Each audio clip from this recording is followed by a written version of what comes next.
Welcome back to the channel. This is Trendy Storm and you are watching second and final part of What If Naruto Became Hinata's Slave. If you enjoyed this video, please like, share and subscribe to this channel. Now wasting no time, let's start the story.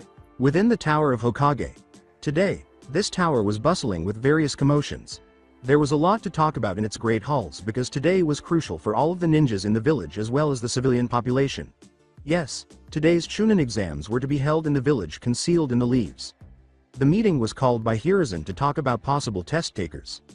He gave particular attention to his son, Asuma, saying, "Arise, Kakashi Hitaki, Kurenai Yuhi, and Assume Sarutobi." They all nodded in agreement as he asked, "You know why you're here, right?" Together, they said, "Yes we do." Kakashi took the stage to announce his position on his team. "Good. Then, Kakashi, you start us off. What say you?" "Well, for starters, all three of my genin are well trained and show some excellent potential.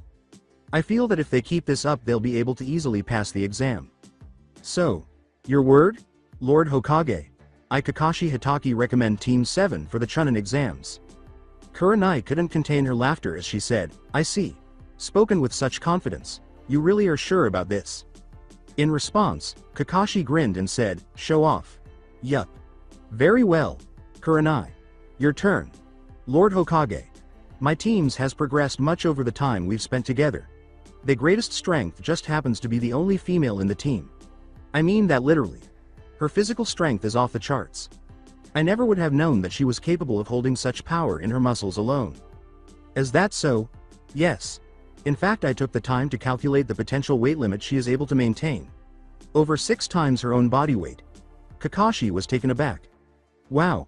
She's got potential to be just like Tsunade, the legendary Sannin." Kurenai laughed. "Impressed, Kakashi?" "Very. You've done a good job, I think."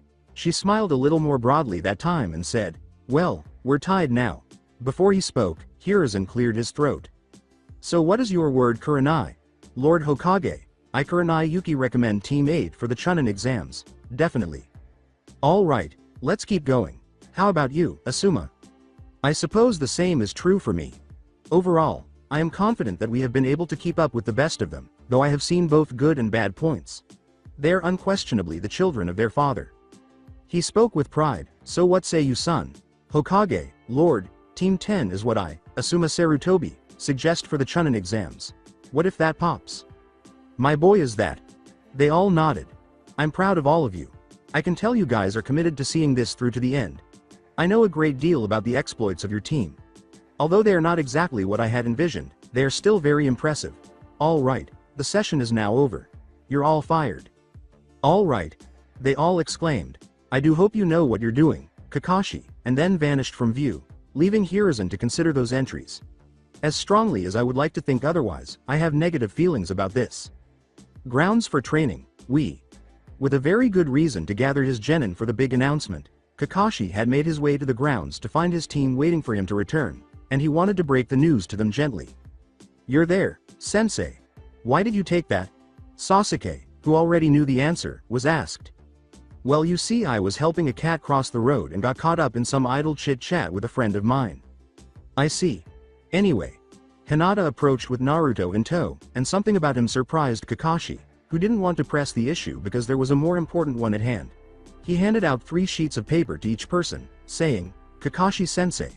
"Not at all. What is this?" Naruto asked. "These, my stoic little boy, are your Chunin exams applications. Chunin tests." "Awesome."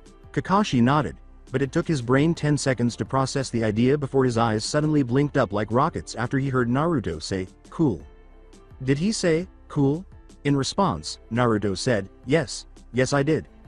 He had a minor heart attack, so he sighed before doubling down on Naruto. "Thought so. When did he start speaking in such a way?" "Wait, are you? Huh?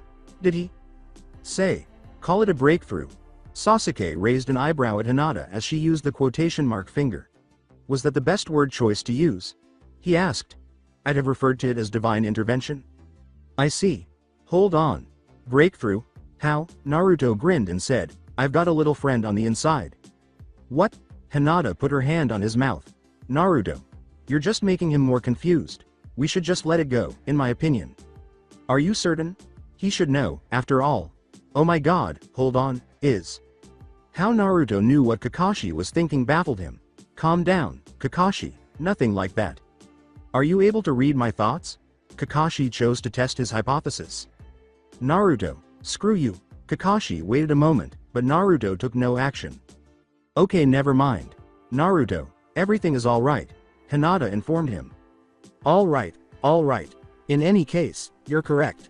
He smiled, and Kakashi's mind went completely dark. He immediately short-circuited, despite the others' attempts to wake him up. After 5 minutes, alright, are you prepared for the Chunin tests? In unison, they all said, yes. Alright, since we need to study for the upcoming tests, we won't be going on any missions. So, just take a moment to yourself and prepare yourself. Okay. I must go observe the opposition. How about you teach us? Hinata was asked. As I mentioned. Go check the opposition, please. You are not alone in your journey. Sasuke joked, you'll read your porn while you're at it too.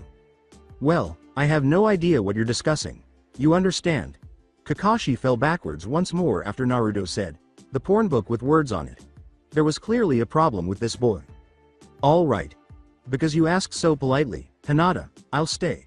What are you all interested in learning? Kakashi hoped they couldn't think of anything to let him go, but his hopes were dashed like George Bush's presidency. They all stood their ground. Body flicker. Naruto said, body flicker, huh? Are you certain of that? Kakashi got to his feet. I certainly am. After hearing those words, Kakashi concluded that his little seal was weakening and that he would tell the Hokage about it when he had the opportunity. I wanted to see if I can do it. Alright. Just try to proceed. The jutsu seals are ox bird boar. Once you get the hang of it, it's a pretty simple jutsu. Naruto tried so hard not to laugh, but Hinata was not as good at it, giggling like a little schoolgirl. Sasuke was the first to try the just you, and his first attempt was hilarious, running straight into a tree in front of him. You laughed? Sasuke yelled. I apologize, Sasuke. Still unable to take him seriously, Hinata giggled, I'm so sorry, Sasuke. It was just that I could help but see you fail like that. Did you not visualize the tree in your mind? Indeed, my goal was to get in front of it. They all raised their heads in interest as he said, you have to think of an empty space ahead of you so you don't hit a tree. You know, I think I have a game that can help. It's actually quite entertaining. We called it body flicker tag. They all gave him perplexed looks. Did Genin get bored enough to invent a jutsu game like that back in the day? It's an old game Chunin would play to help them master the body flicker. You try to tag someone by only using that jutsu. Last one standing wins. How does that sound? Everyone gave him a nod. Okay then. If one of you gets 5 consecutive wins you get a little surprise from me. It was cool, they exclaimed. They are now being tormented from within by the eagerness. Go! They exclaimed, scattering to the 4 winds as each one attempted to apprehend them. On one occasion, Kakashi could have sworn Naruto was beaming. This was fun for him. He was actually having a great time. Is there anything this kid can't do? Chunin exam day. They encountered a sizable crowd as they ascended the stairs. As they advanced to the front of the group, they discovered that 2 Chunin were obstructing their way to the next level. They raised their hands in an attempt to pass. Whoa, wait right there. From this point on this is a suicide. Before you regret it. You all just should turn around and go back home. Trust me, there's not point on sending in lambs like you to the lion's den. Sasuke and Hinata came forward. What? You gonna do something, little boy? We're doing you a service. When Sasuke said, ninja art, body paralysis jutsu, he stopped the 2 Chunin in their tracks. Without them stopping any of the genin, the others managed to survive. They had no idea that a prepubescent boy would snare them. Holy shit dude, I think I crapped my pants. Dude, that was Sasuke Uchiha. The number 1 in the rookie genin. I heard he's pretty good with his jutsu. His squad ain't no joke either. You don't say. We got upstaged by him, and that blonde kid, he's... Yeah. That's him alright. Dr. J. Shish. Shut up. He'll hear you. So what? Not like it's a label or anything. Well, I better get paid extra for that. Geez. So much for trying to weed them out. The teams inside were looking around, and Naruto noticed that there were many people. Yeah. This year candidates look promising. They both looked before going back inside. They saw a man with scars on his face, wearing a bandana on his head. He nodded and smiled, and the 2 Chunin returned the greeting. It appears that we face fierce competition. Sasuke, huh? Yes. I would say that we have a lot of work ahead of us. You haven't seen anything yet. They looked at a tall man in his middle 20s who wore glasses and had silver hair. Believe me, after this, you won't sound like such a brat. Who are you? The other genin from the other teams soon joined in, but Ino paid particular attention to Sasuke and his group. He pointed out his headband. He was a leaf genin, and they had never seen him before. Hey everyone! Are you doing alright? She took Sasuke under her arm, patting Naruto's head. Ino. Here you are. What's up with you? Naruto added. Ino's response was like a deer caught in headlights. Naruto, are you okay? You sound different. I'm peachy. Sakura joined in the greeting, saying, Hey Naruto, thanks for asking. Sasuke. I should have anticipated the arrival of you three. By the way, Hinata, how is he doing? You might want to ask him. As soon as he coughed, everyone's attention was drawn to him. If you don't mind. You've done this before, I assume? Yes. Kabuto. Kabuto Yakushi is the name. It's a pleasure to meet you all. I've never seen a leaf genin like you. Where is your team, Kabuto? Noted Shoji. Shikamaru was also becoming a little wary of this newcomer. There, I see. So how many times have you done this if you're here? He asked, gesturing to other people who were chatting among themselves. This isn't your first time, based on your composed demeanor. You're a bright youngster. You'll get a long way with that. You're right, of course. This is my third attempt. Is that correct? Asked Sasuke. Yeah.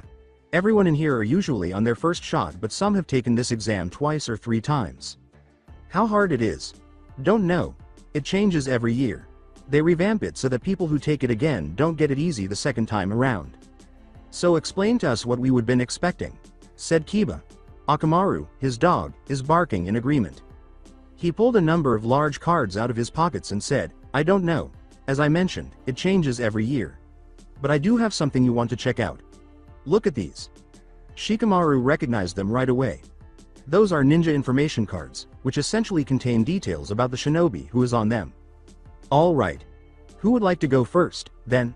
All right, said Sasuke. Let's see mine. Here we go. Sasuke and Uchiha. 13 years old, genin, fire nature ninja.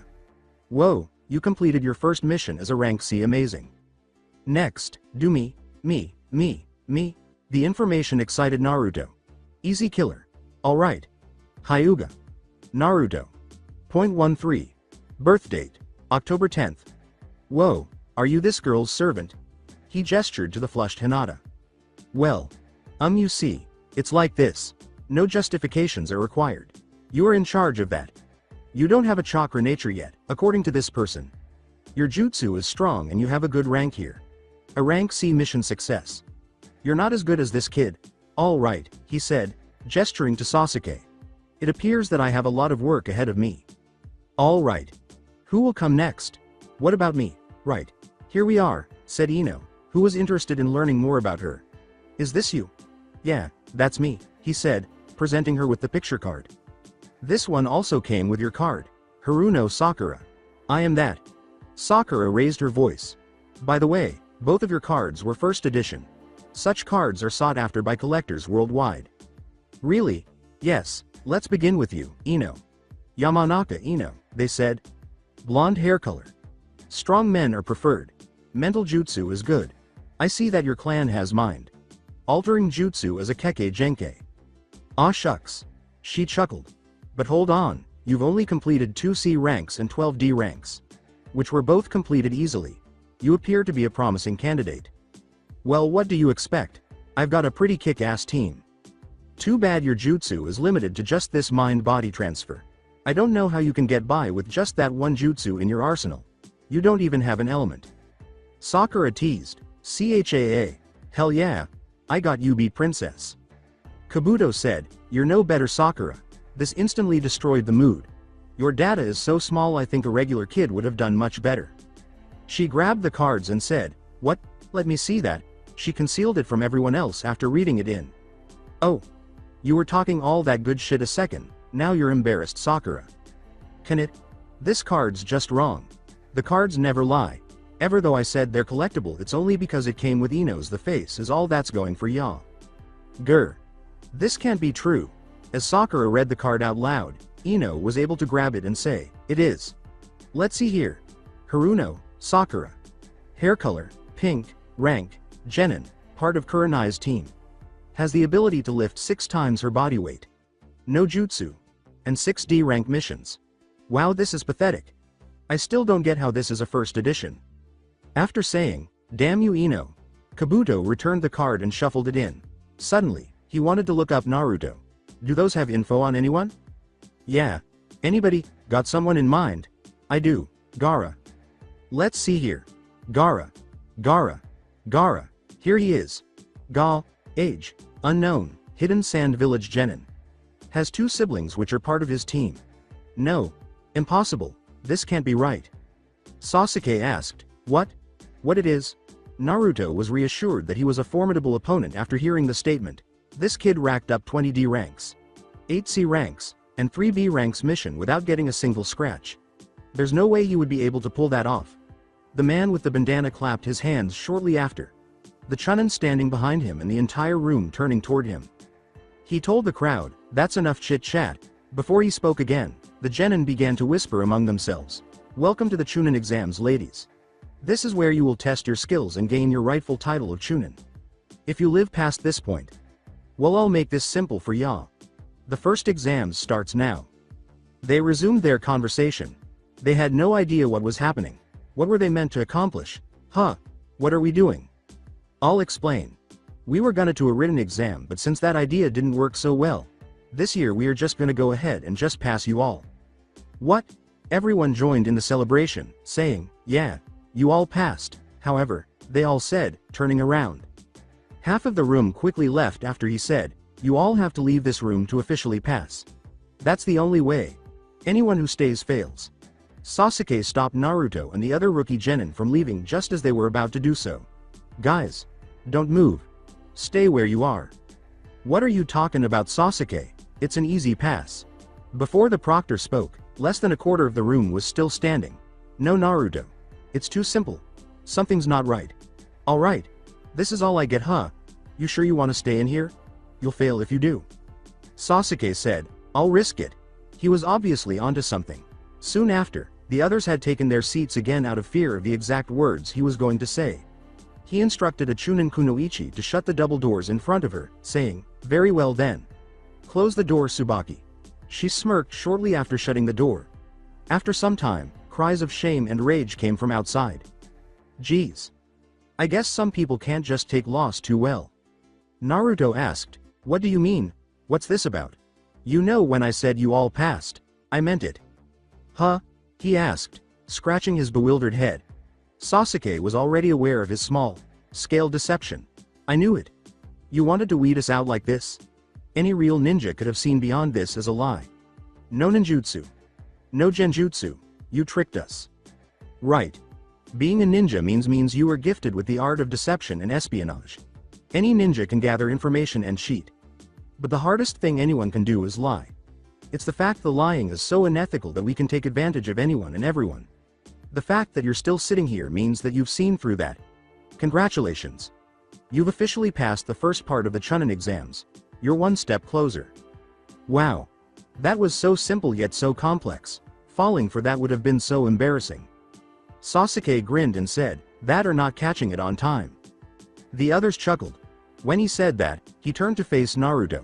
"Yeah, I know. Hey." He stood up and tried to crush Sasuke. Gaara and the others watched Naruto and company chat and yell while they did so. Temari paid particular attention to Naruto. "It's him. The kid from before. THs might be fun after all." "Alright then, Naruto. You will tell me everything there is to know about yourself. Even if I have to beat the secrets out of you personally."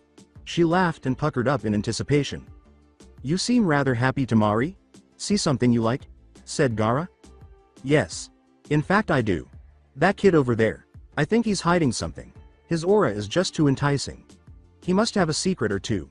I want to know what it is." "I do too." Gaara kept watching Naruto. "I can sense a great power inside him." "Excellent." Everyone but Gaara was half-dead frightened by the sudden crash from the window. The chalkboard was covered by a purple cloth with a name written on it from the front of the room. A woman wearing a long trench coat and shot dark purple hair in a ponytail appeared. "All right, little punks.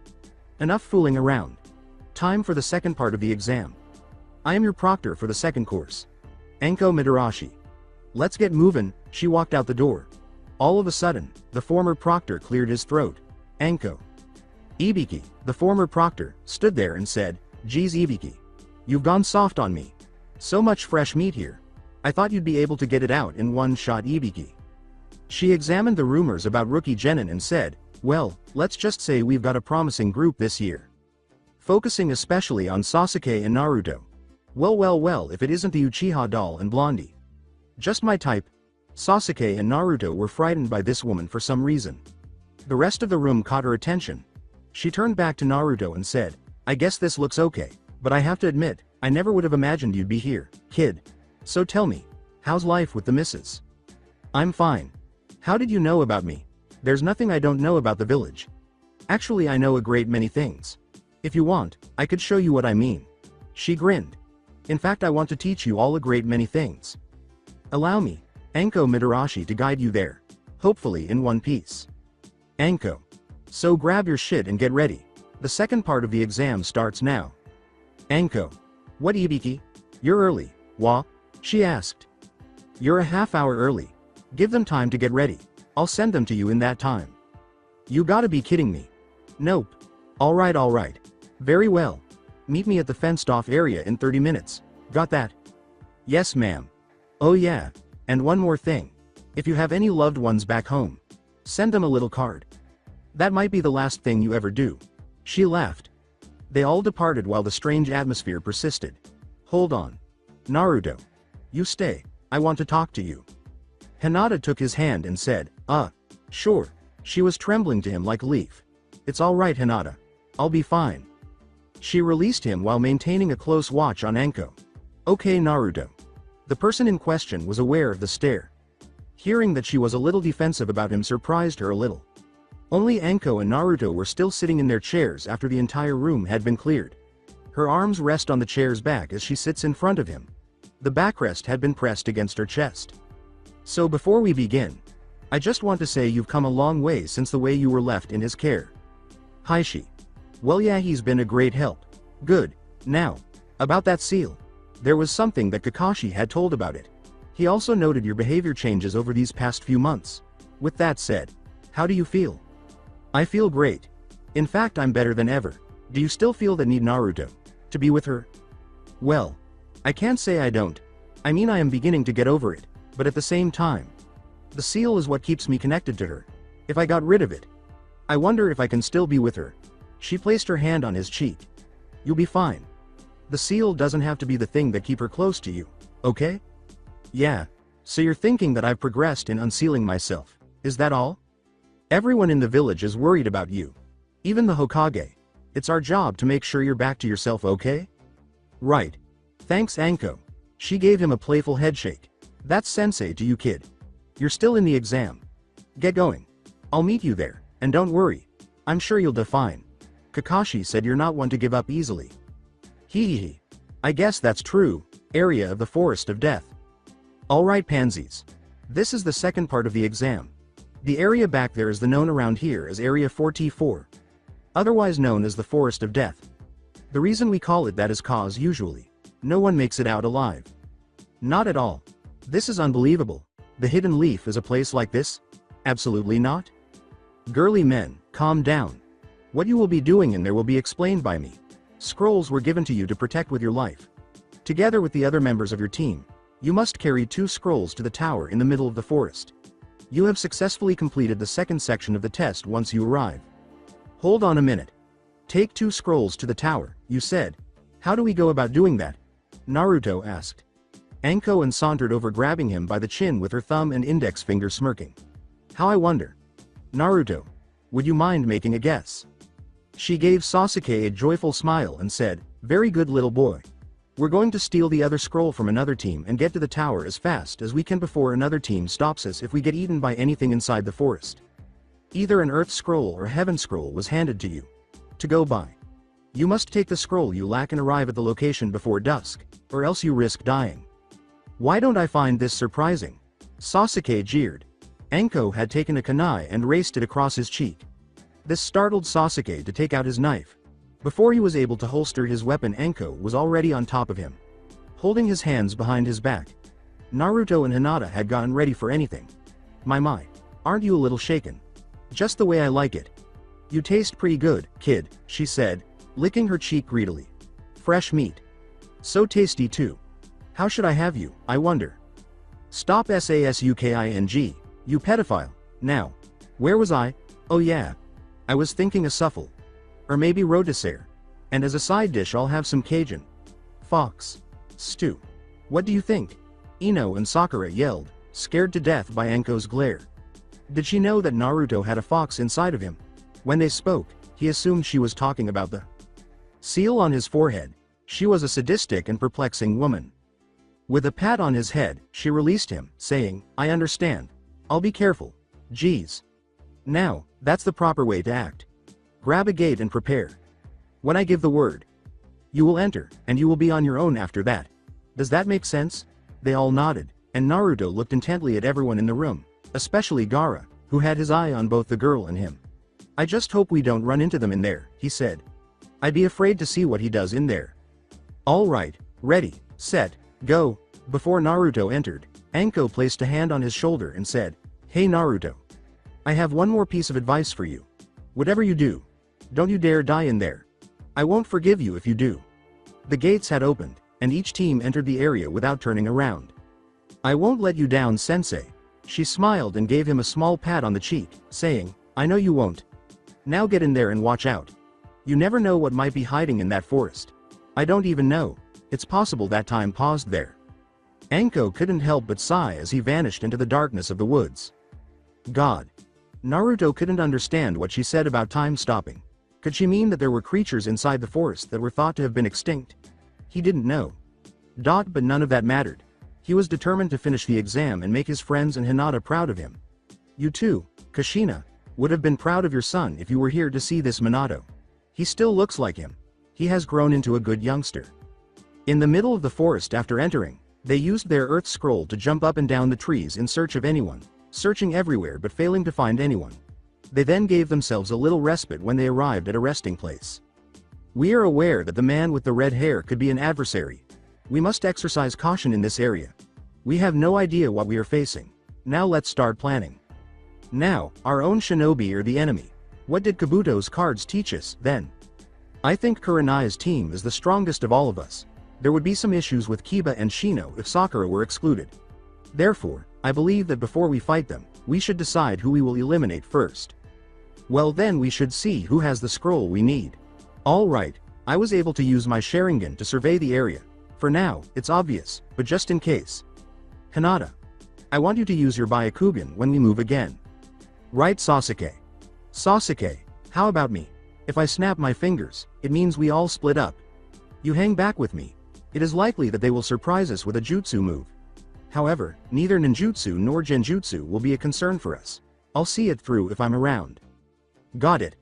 Naruto stood up and said, I'm going to go scout out the area for a while now.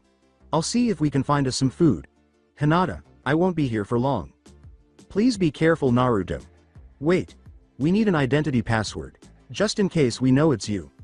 He gestured to his headband and said, that's what this is for. Sasuke and Hinata understood exactly what he meant. All right. Hurry back, okay. I want to move as quickly as I can.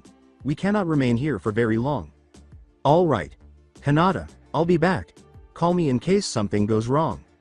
She kissed his cheek and said, I will, Naruto.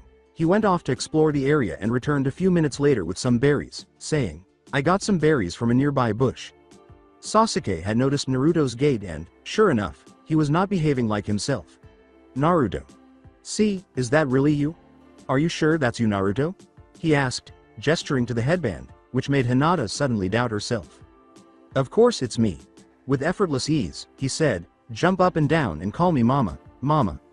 Say Jack Nicholson is a terrible actor. Jack Nicholson is a terrible actor. He placed the berries where Sasuke had covered the ground with leaves, saying, Sigh. It is you. Before they ate, Sasuke had noticed something about those berries and made a note. You know, I've heard about a local berry that grows around the same area. They are ripe when they turn pink. He was setting a trap when he noticed the berry's pink coloring, which was meant to be obvious. You're correct. Sasuke, you're referring to the same berries here. But there was also something else I heard about these berries. What? Sudden a fist met Naruto's face, sending him flying toward a big tree. Sasuke, what are you doing? That was something I made up. Those are toxic berries. Poison. But Naruto would never. The now caught fake revealed a veiled man wearing a hidden grass hat and poofed himself, saying, "That's not Naruto. How long have you known?" He licked the surface. "You've shown yourself since before." Naruto would be looking for Hinata's favorite food. He would also show us your forehead seal. I was aware that you were watching us. Your chakra was visible to me in the trees. What do you want? And where is Naruto? He said casually, "Your little blonde friend is dead." I killed him. Sasuke and Hinata were shocked by this. Naruto was killed by him, you bastard. You know, this is the life of a shinobi. A shame really, he was really quite stupid. But I think I can settle for the real prize.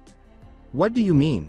Hinata was suddenly bound to a tree by a string of vines that began to tighten around her neck. The way I see it, you have two options, Sasuke Uchiha. Fight me, or she dies. Damn. You want the scroll that badly. Oh, you have no idea. Just take it, it's not worth risking our lives. He snapped his fingers, making the branches wrap more firmly than before, and said, "I don't think so."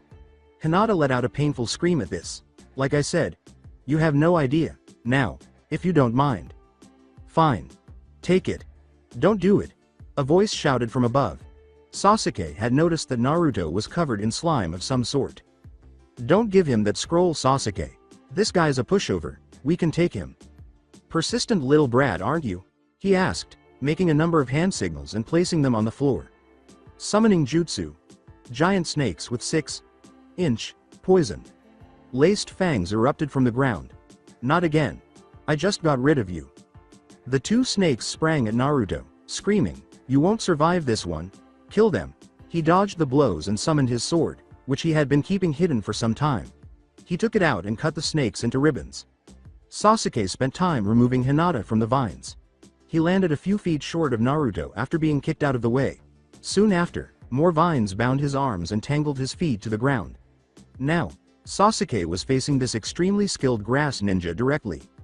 Now I will say this again. Face me, Sasuke Uchiha, and I might reward you with more than just a scroll. The mental landscape once again, he was inside his own head.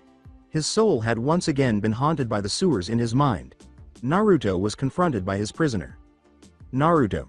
You alright? This guy, he's too hard, I can't face him. Nothing's too hard, sweetie. He managed to pin me and Sasuke down. This is it. It's not Naruto. You haven't used me yet. Huh, use you? She had spread her arms outside the cage and said, Naruto. You forget. I'm the true source of your power. Use me as you see fit, Naruto. Really, will you lend me your strength? Of course. Rent is due for me anyway. Now, come to me, Naruto. I will give you my unimaginable power. Set me free, Naruto. Set me free. She cracked a devious grin. Let me out of here, Naruto. Show me the world as it is now. Fox. Yes, Naruto. He began to approach more closely, and before long, he noticed red eyes staring down at him. She had secretly hoped that this day would arrive. She was waiting for the right time to finally let loose her fury on the world, and this boy was the catalyst for that moment. Lend me your power, Fox. I'll do anything for it. She had taken him and placed his head on her bosom. Before long, water began to pour out of her cage.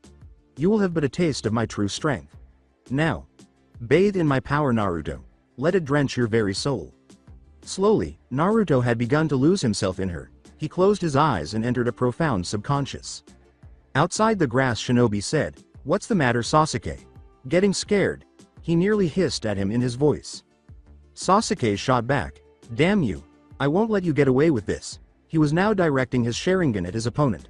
3 at a time, he had thrown them with his kunai. He was unable to keep up with the grass ninja, who easily avoided the knives.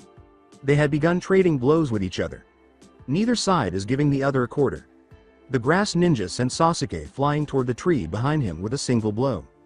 This is getting a bit droll now. I thought you were better than this, Sasuke Uchiha. The pride of the Leaf Village. You're nothing compared to me. Do be a good little boy and show some sport. I'll teach you to underestimate me, bastard. He grinned and said, Oh, I quiver with fear. Sasuke entered from the side and tried to strike his head with the back of his heel. Shortly after he slammed him to the ground and raised his fist to beat him into the ground, the grass ninja grabbed his foot. When his fist returned, he saw that the log had been split in two in the middle of the dirt and smoke. He had looked up to see Sasuke in the air, making a tiger hand sign, and said, "Substitution.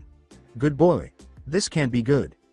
A huge stream of fire blazed the ground in front of him as he exclaimed, "Bet your ass it isn't." Fire style. Dragon fire jutsu. As he watched the embers strike the vines that ensnared him and Hinata, Naruto had closed his eyes. Then he began to tear the vines into mulch by tapping into the fox's chakra. Hinata had been about to hit the ground when he ran to catch her. "Are you alright, Hinata?" "Yes, Naruto. But Sasuke needs us, we have to help him." "Hinata, I think you should stay here.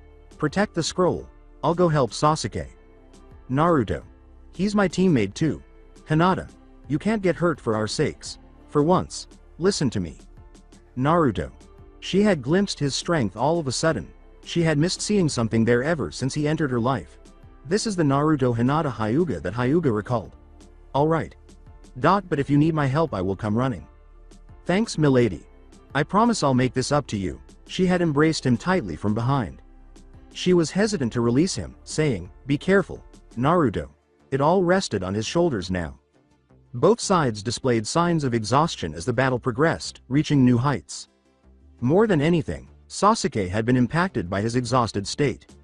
They both felt a tremendous amount of energy hit them like a ton of bricks. "This is all you've got, Sasuke? Tisk tisk. I've expected so much better from the one whose eyes are the best in the world." Sasuke's eyes focused on Naruto's enormous chakra aura. He saw a slight alteration in his features as well. His fingernails had been replaced by claws, and his upper jaw was bare of fangs. From the land of waves, he recognized this signature. Kakashi had been so afraid of this power. The boy had also piqued the interest of the grass ninja. "What do we have here? The fox has decided to come out of its cage." The grass ninja's words left Sasuke speechless. Fox? Why would he call Naruto that? Sasuke was unable to connect the dots due to his battered body and mentally exhausted mind. Right in front of him, Naruto had positioned himself for battle. "Sasuke. You doing okay? I've seen better days, Naruto. Glad to see you're fine, loser." All Naruto could do was laugh. He tossed a pill over his shoulder, and he saw it. Sasuke felt his strength gradually return as he swallowed it after catching it in his mouth. "You ready?" Naruto nodded, and Sasuke straightened up. "I should ask you the same thing." "Good." Naruto and Sasuke both exclaimed, "I wouldn't have it any other way." His long tongue moved across his lips as though he was pleased with how this had turned out. "Finally things will get interesting," he said. They both leapt away from one another and began attacking. Naruto had completely encased the grass enemy with smoke bombs. He was suddenly avoiding fists all over his face. "How very novice of you. You think this would deter me from knowing where you are?" Following the blow, he had begun to kick objects away and hear a poofing sound. He yelled, "Shadow clones. Impressive for a brat. You ain't seen nothing yet." The grass shinobi was soon strung up in metallic wiring and tied to a tree. "What is the meaning of this?" "This is our combination jutsu. The shadow flame jutsu." "What? Didn't think I was very good with my eyes, right? You've underestimated me for far too long, grass ninja. Ready, Naruto?" "I've got him. Now Sasuke." Naruto grabbed him while they were encircled by wires. Fire style. Dragon fire jutsu. The ninja saw a fire-shaped dragon advancing straight toward them as the fog dissipated. Then he turned to face the genin who was cradling him. He was astounded at the skill required to execute this move. "He used the clones as a distraction to bind me? Such perfect synchronization. Later, loser. You fool, he's bound you too. We'll both die." He poofed away after saying, "That's what you think? A shadow clone? Damn them." He had experienced the searing heat from the enormous flame that engulfed him in a matter of seconds. The flames had gone out, and the grass ninja let out a loud scream. Mud had begun to melt from his body. Cracking his knuckles, Sasuke exclaimed, "Damn! He got away." Additionally, he did not see a scroll where the remains were. Coward. When they turned around, they saw the ninja making a rather strange hand gesture. "Am I?" they asked. "Sasuke." Hinata yelled, and before they could turn around, the ninja sank its teeth into Sasuke, causing him to scream in agony. "Sasuke." Naruto swiftly drew his sword and cut the ninja's neck in two. It had also turned to mud. Damn earth clones. The grass ninja's face was off, so he turned around and said, I haven't forgotten you either, boy. It was ripped, revealing snake like eyes rather than the ones he had previously seen. First things first. He pulled out his hand and ran his chakra through his fingers. 5-pronged seal. He immediately bit Naruto's neck after slamming his fingers into him. It was Naruto, she exclaimed. Before Hinata's face appeared, she rushed to both Genin's aid. Consider that parting gift from me to them. I do hope they make good use of it. Especially the Uchiha. Who are you? When he said, just a face you will be seeing again. Hinata saw him go as quickly as he had arrived. Observing Naruto's ragged breathing, she felt up his head. She touched Sasuke after saying, Naruto. You feel hot, so does Sasuke. She touched their foreheads, sensing the heat in their bodies. I need to lower their temperature because they have a fever. After settling them in, she started giving herself and the others emergency first aid. She did her best to carry them to another place she found, which was a pleasant, empty trunk on the ground close to where they had camped. Oh no, Sasuke, Naruto. I won't let you die out here, so please, be alright. Not today, goddammit. She had done everything she could to keep their temperature down, but then she felt something behind her. She activated her Byakugan and saw that 3 people were following her. Looks like he was correct. We've located them at last. Ready Zaku. Ready Kin. The mummy, looking one said. The kunoichi with the long black hair and the camouflage headpiece, Kin, said, you don't have to tell me twice, Dosu. I'm a bit eager to play with them. Don't get overly excited, Kin. The next person to speak was Zaku, who had a side cow lick. Yes, we have orders. Zaku, don't ruin it for me. I want to spend as much time as possible playing with them. Don't ruin it for me, please. Particularly with that blonde. He seems like a lot of fun. Preserve the duck head for me. I've been craving some roast duck for a while. They didn't realize the Hyuga had already spotted them. The blonde and the Uchiha are to be killed, correct? Kin inquired. Yes. Or at least test them out. They had begun to move when they saw Hinata step away from the trunk, saying, sounds fun. Oh, let's get started. I want that blonde already. Looks like she didn't notice us. Good. Let's get going. They disappeared, making their way to the trunk where Hinata had been standing before Dosu heard something and said, wait. Something's not right. Dosu, what is it? I knew it, he said, lifting his sleeve to reveal a metal armored arm with holes in it. He slammed the ground, sending a tremor toward the trunk as he watched it fall apart. Why would she just leave them here? Unless. Clone jutsu. What? She was aware of our arrival. Yes, I did. They turned to see her in a fighting stance, her fists gently raised. That's how she knew. She is a Hyuga. A tramp who is envious. That Byakugan is hers. Kin mocked, we need to be careful. Zaku had been standing in front of her with his hands open, and she could see that he had a hole made in them. She could also see that a small amount of smoke was coming out of the hole. Leave this to me. I want to teach this whore a lesson. He ran toward her, his fist launching his attack, and she quickly changed her stance and began spinning quickly. Rotation.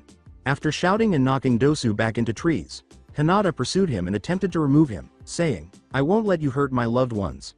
She pointed out that the headband was something she had never seen before yet. It was an 8 Nodia, but before she knew it, Zaku had saved Dosu. No, you're not a bitch. Cutting waves of sound. Hinata managed to block the attack with another rotation. After she recovered, Dosu went in while she was vulnerable. Hinata lifted her hand up in defense to block the punch. His jutsu affected Hinata almost immediately. She noted his metal arm emitting chakra and vast amounts of it. His chakra is able to form some sort of force. I can therefore defeat him. Little girl, this is sound ninja art. We represent the ninja world's future. Hinata had seized the opportunity to tap a point on his shoulder before he kicked her away, saying, damn, she cut off my chakra. His fist struck her again, sending a shockwave toward her, and she shielded her face with her arms. Are you alright, Dosu? I'm alright. Don't allow her to strike you. You won't be able to use your chakra if she does. I've never heard of sound ninja. Hinata resumed her stance and said, got it. Where are you from? It's really just a charming little town. Our hidden sound village is a relatively recent creation. It doesn't really matter if I tell you. Kin punched her in the stomach, knocking her down as she was saying, I won't forgive you for hurting them. Slut, pipe down. For their benefit, we are here. Really, call it a job. We don't really care what you say, personally, as long as I'm satisfied. Avoid touching him at all costs. Shut that trap of yours, she said, gasping for air after another kick left her on the ground. I'll kill you if you even touch Naruto. I will enjoy myself with that little blonde. With a knife in her right hand, she started to approach him more closely, her tongue slowly licking the side of the blade before she raised it. He looks tasty. I wonder what he sounds like. Time to die, cutie. I hope you give me a loud scream. Naruto, oh. Hinata yelled before turning on the blade. Escape of the mind before noticing anything. Naruto was lying down in the sewer, but for some reason, he was inside the cage. Huh. I'm inside the cage now? He got up and saw that he was lying on the fox's lap. So it would seem, he said. Are you feeling alright, Naruto? Fox. What's happening? You had another seal put on your neck by that grass ninja you battled. The caged bird and that seal are now fighting for supremacy. Dominance. Yes. What's up with you and Seal, Naruto? The one he used to cut me off came after the one the grass ninja placed on your neck. This is becoming absurd.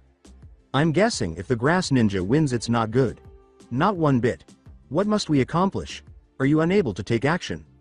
I've spent the last few hours doing that. However, Naruto, the pronged seal had begun to cut me off from you. I am limited in what I can do. If I wake up before the seals start to work, what will happen? I have no idea. It's impossible to predict what that thing will do. It is evil, that's all I know. Naruto is about as kind as I am. How long until I can wake up without risk? Few more hours maybe. That's two. Naruto ooh. The voice came from everywhere in the room. Hinata. Naruto immediately turned to Fox in concern.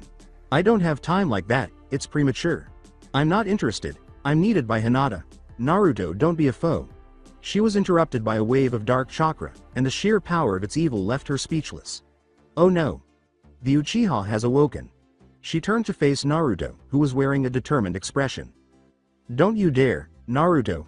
We have no idea what will happen. Something snapped in his head after he made the decision to kick down a bar in the cage. Only one way to find out. Actual world, the genin were pushed back a few paces by an evil wave of dark chakra that came from the tree trunk. A second wave, much stronger than the first, knocked them completely off their feet, and they couldn't believe that the blade Kin had used was shattered by the sheer force of both auras. Kin was in complete shock as she jumped away to join her team, and both auras clashed with each other, creating a dark rainbow of foul energy. Who did this to you, Hinata?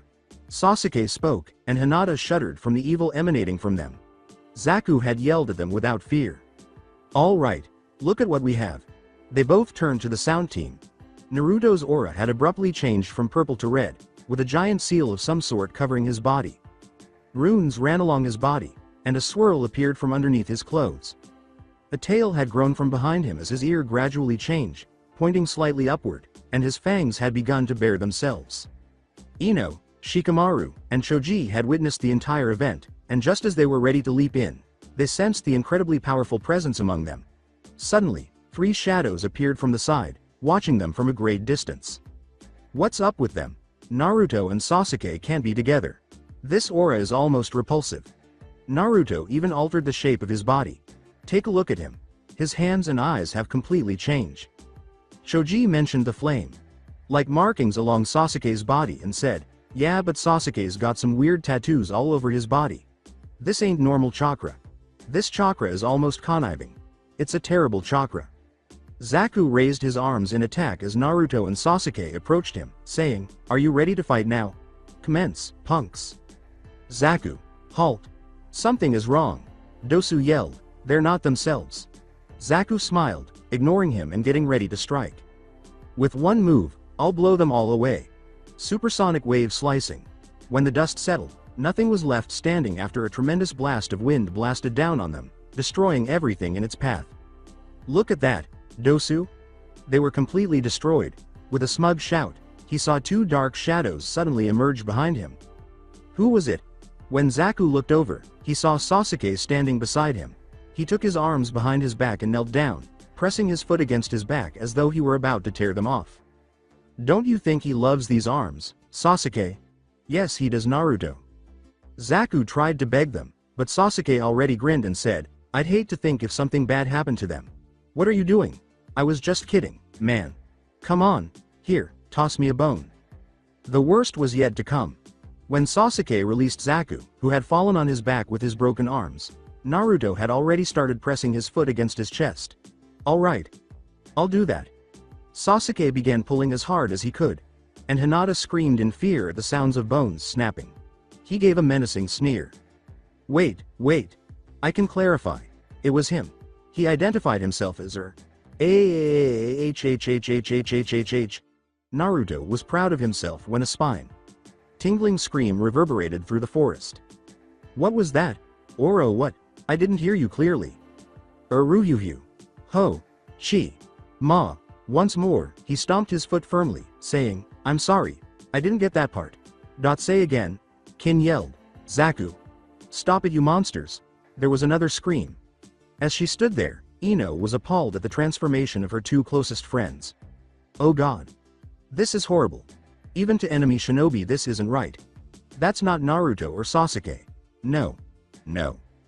Before he turned to face Kin and Dosu, Naruto had finally kicked him away, sending him crashing into a tree. Oh shit. We're done for. We have to get out here, Kin. Let's go. Sasuke was on top of them before they had taken a single step. Where do you think you're going? Oh god. Please spare us. We're just following orders. Please. Have mercy on us. I beg of you. Please. I'm sorry I tried to kill you. Naruto abruptly reappeared behind Dosu and said, That's funny. I was just gonna say I was. They had been kicked simultaneously by both Leaf Ninja. Blood was splattering everywhere after the sound genin collided with one another. Hinata had sprinted as quickly as she could in their direction before they could eliminate them. Before they could deliver the lethal blow, she was able to capture them. While she was saying, Stop, Naruto. Please stop, this isn't you, something clicked. The seal on his belly had started to fade, and the seal on his forehead had begun to pulse. His body gradually started to lose consciousness. She had also attempted to soothe Sasuke. She did her best to bring her boys back to life, but Sasuke had already vanished into the darkness as soon as Naruto had fallen. Ino and her group had emerged to provide her with the best assistance possible. Naruto. Sasuke. She exclaimed, breaking down in tears. Tears had fallen down her cheeks. She could do nothing to halt their assault. Sasuke was taken from her by Ino and placed beside Naruto on the grassy floor. Hinata was relieved to see them when she looked up. Ino. Choji. Shikamaru. What are you doing here? He examined the sound ninja's battered condition and said, We came to see what was going on. But apparently we didn't miss much. We can't just leave them here. What do you think we should do? He approached Dosu, who was holding a scroll for them, and said, Look. I'll try to get some first aid to them, but first off we should get these two out of here. The way things are we can't leave them here. Also. He could tell that they had accidentally taken another earth scroll. With Sasuke still out of it, he turned to face Naruto and said, Poor bastards. They didn't deserve that beating. Man. What exactly happened to you two back there? That chakra wasn't normal, nor was it your own. Even you, Naruto. You almost look some sort of creature. After a little while, Hinata had acted as Naruto's head's lap pillow. After that, his breathing became a little labored, but it was still alive. Sasuke continued to heave slightly as well. Ino uncovered both of their heads with a damp cloth. In order to find out exactly what had happened, Ino had made the decision to ask her some questions. What happened back there, Hinata? Asked Ino. I don't know. The Banshee yelled. What do you mean you don't know? What's going on, Hinata? I don't know. Wait, that grass ninja, he did something to them. What did he do? When Ino pulled Sasuke's collar, 3 Tomo seals were visible, and she said, I think he might have put something on them. I don't know what. Naruto's neck had also been sealed with the same seal. However, she also noticed something. When she lifted his shirt to ask, What's this? She was shocked and alarmed to see the seal on his stomach. I never really noticed the seal in his belly. What's it for? And why are there 3 different kinds of them on his body? This is uncalled for. Poor Naruto. She patted his head while stroking his cheek. Naruto. Sasuke. What has gotten into you? We have no time for this. Ino. I know you want to stay, but we have to go. Hinata. We'll carry you guys into the tower. I think the scroll should be enough for you to pass now. We've already got ours, so we're good. Let's get going, guys. Right. Listen, Hinata. I'm sorry for you. I really am. This must be hard for you. It's alright, Ino. I know they're going to be fine. They both are strong, and I still haven't taken off my seal. I see. Well. In any case. We can talk about this later. Shikamaru. Choji. Be careful with them, they're still weak after that surge a while ago, Ino cautioned. You two are killing me here. I know. Man, you guys are something for making me work. Choji picked up Sasuke, while the lazy jerk picked up Naruto. Man, Sasuke, you gotta lose a few pounds, geez. Shikamaru cried, easy for you to say. Naruto weights a ton. Ino had already proceeded with Hinata when he said, alright, stop being pansies and let's get going. Alright. Together, they leapt from the scene and entered the tower. The tower. The two genin had started to move once they were inside. The first person to awaken from his sleep was Naruto. In response, Hinata joyfully threw herself at him. As soon as Sasuke woke up, Ino and embraced him. She had already helped him up, just as Hinata had assisted Naruto. Oh Sasuke, you're alright, she said. Naruto. You're okay. Thank goodness. Man. I feel different. I don't know how, but I do. Me too. Feels strange, doesn't it? Naruto said, yeah, but I can't remember a thing. Before long, Sasuke had regained his memories. Everything he had remembered. He glared at her, knowing she was watching the entire event. Hinata. Did something happen to him at all? Well, you see. Naruto had just given her a shoulder pad to reassure her. It's alright Sasuke, if I can't remember now I'll remember later. Right. Listen, I'd love to sit and chat, but we've gotta be going. Our meeting spot is over there. She had given them both hugs before heading out with her team, saying, yeah, I'll see you later Naruto. You too Sasuke, later guys. Sasuke asked, now. What do we do now? Looks like there is some instructions as to what we do with them. It says to open them both at the same time. Hinata replied. When Sasuke and Naruto opened the scrolls, the Uchiha recognized the seals right away and threw his scroll down, saying, alright. Here goes. Naruto. It's a summoning scroll. Put it down. Gah! He exclaimed. By mistake, he had placed the seals on top of one another. A figure they were all too familiar with was obscured by the smoke. Iruka. Sensei. Yes Naruto. Thank goodness. How are you? Fine. Looks like you made it. Yeah, only one problem. Naruto. What are you talking about? Sasuke asked, revealing the mark on his neck as he opened his collar. He also displayed the Naruto one. Iruka. Sensei. We have a need to speak with the Hokage. Immediately. Iruka thought gravely, no way. Impossible. Orochimaru. He's here. Where did you get that mark? Some grass ninja chomped down on our neck and gave us this thing. You two couldn't have known. That mark is only made by one man. His name is Orochimaru. What? Naruto gasped. I know that name. He's one of the legendary Sannin. A powerful one at that. We have to tell him now. Don't worry about the exam now. This is a more pressing matter right now. Right. Hiruzen was smoking his pipe when the four of them began to move toward an office door. My lord.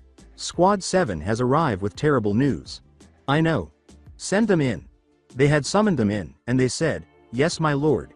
It was Sasuke who spoke first. Welcome Squad 7. I trust the exam hasn't taken its toll on you yet, has it? He showed him the mark on both his and Naruto's necks and said, stop the small talk, old man. What's the hell's wrong with us? Sigh. It is as I feared. Naruto. Do you know what this mark is? Do you Sasuke?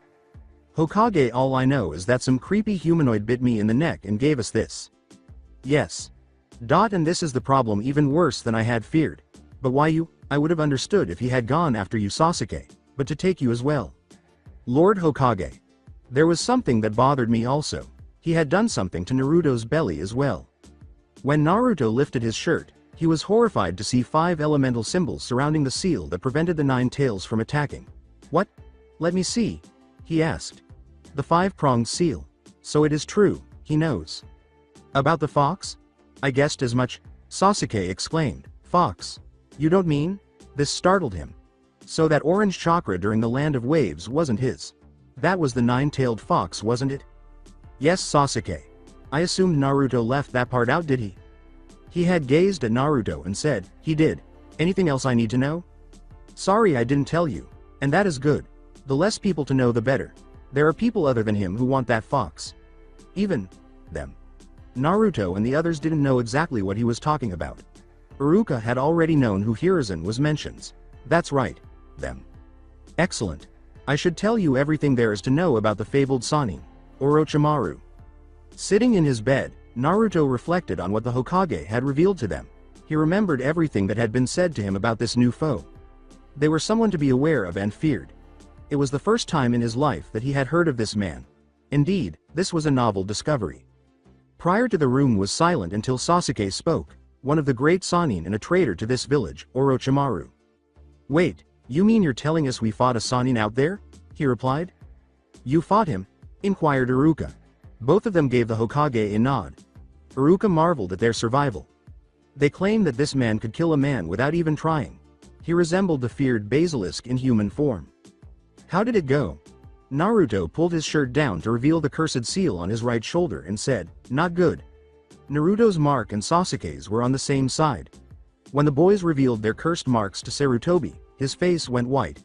To put it mildly, this was a portent of bad luck. Sasuke asked, what are they?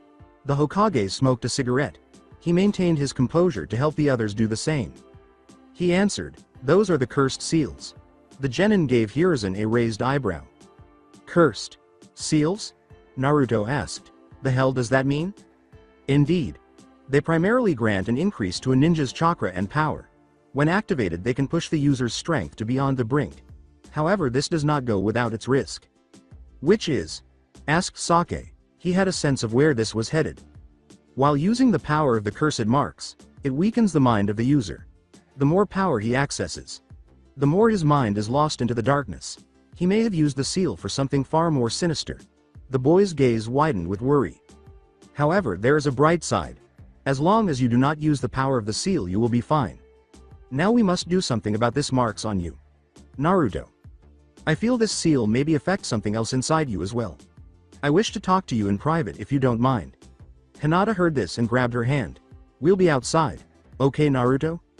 Yeah. Akunoichi had just entered the room at that moment. Lord Hokage, you've summoned me? Yes, Sherry. Please get me Kakashi Hitaki. Yes, sir. The woman had disappeared. Naruto and Hiruzen were left to converse alone while the other waited outside. Naruto was too terrified of what lay ahead. It must have been bad news. Naruto. I want you to know that there is something about that seal that you must know. Yeah, Gramps? What is it? That seal's effect can have a multiplied effect on you. Let me guess. The fox, right? I see you're not so slow after all. Hey, give me some credit, will ya? All right, he chuckled. But as I said before, the seal's effect will be multiplied if you should ever use the fox's chakra.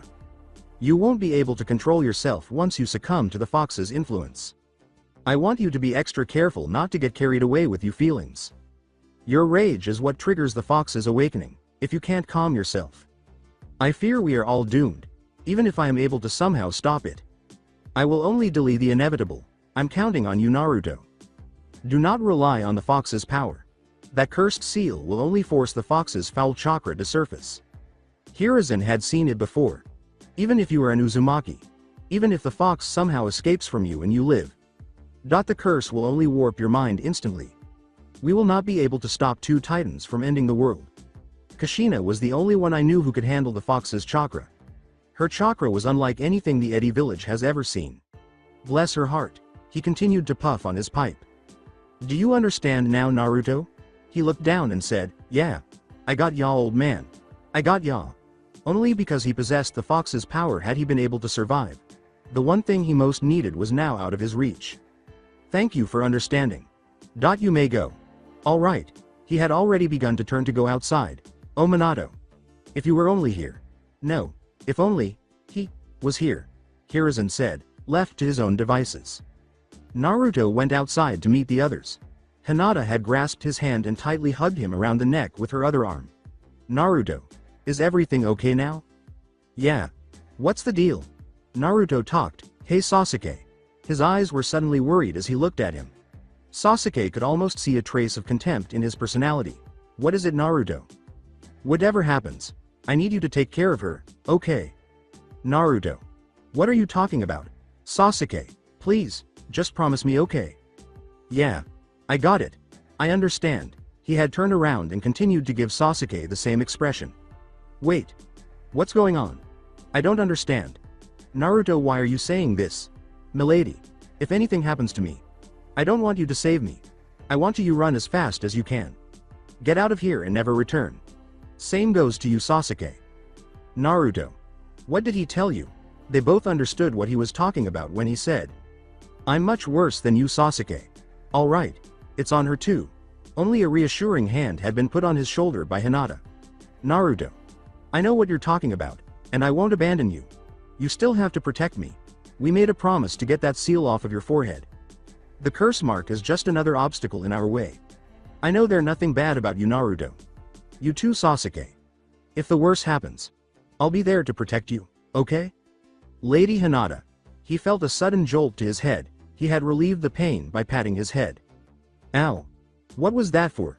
With her tongue out, she said, You did it again. Sasuke could only chuckle and shake his head. He sighed and said, Good grief. Naruto and Sasuke were left to talk while Hinata started talking to the counter receptionist. Sasuke was momentarily stunned, but he knew Naruto was serious when he said, One last thing, Sasuke.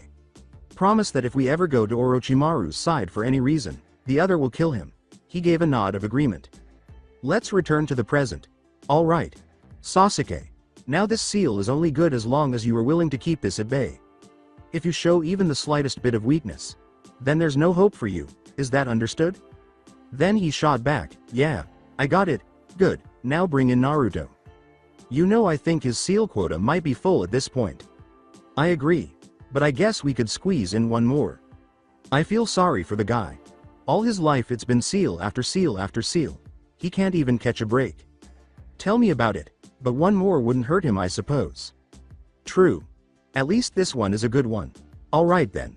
Go get Naruto. It's time we got started. He had gone out patting Naruto's shoulder and said, Right.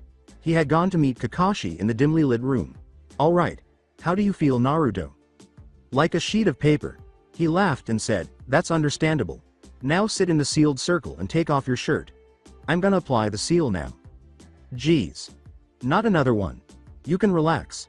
This one is a good one. It might help you. I hope so. Kakashi had started a pair of hand signals before placing the palm of his hand on the seal, saying, It will. Now relax. This will only take a second. The group abruptly disappeared as soon as the runic mark appeared. That's strange, it suddenly broke? What's the matter? He tried the seal, but it broke again, so he said, I don't know. Let me try again. What is it? It looks like the seal is breaking as soon as it's applied. I don't know why. He had closed his eyes in an attempt to speak to the fox, saying, Hold on, I think I do. The mindscape when Naruto's gaze landed on the cage, he looked around. To his dismay, the cage was completely opened, the seal was gone, and there was no demon fox inside. He had entered the cage and found nothing there, so he asked, Aw shit. Where is she? He yelled, Fox. You there? Answer me. He yelled, Fox.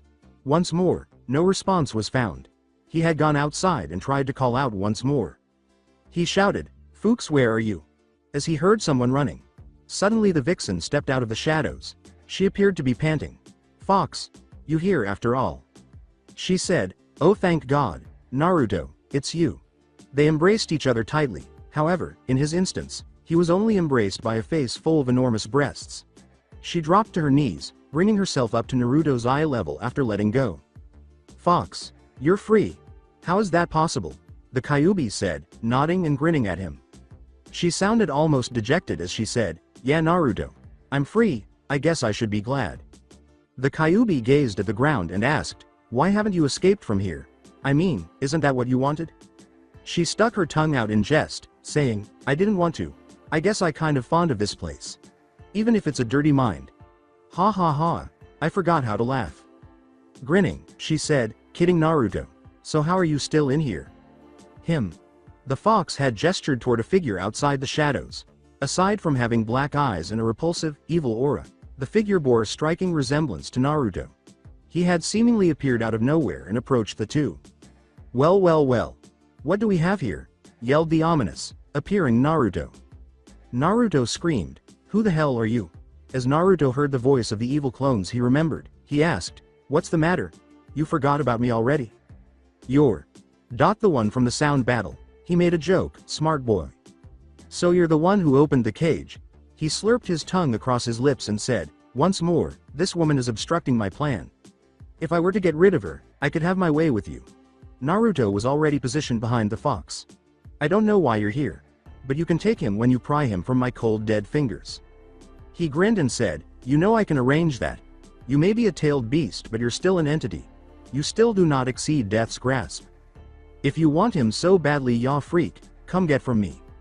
With pleasure. He vanished from view before the fox shoved him aside to prevent Dark Naruto from slamming his fist. Damn you. I've had enough of these seals. I see you refuse Kakashi Hitaki's help with me. I don't need another seal on this boy. That damn caged bird was bad enough. Now I got stuck with a pedophile.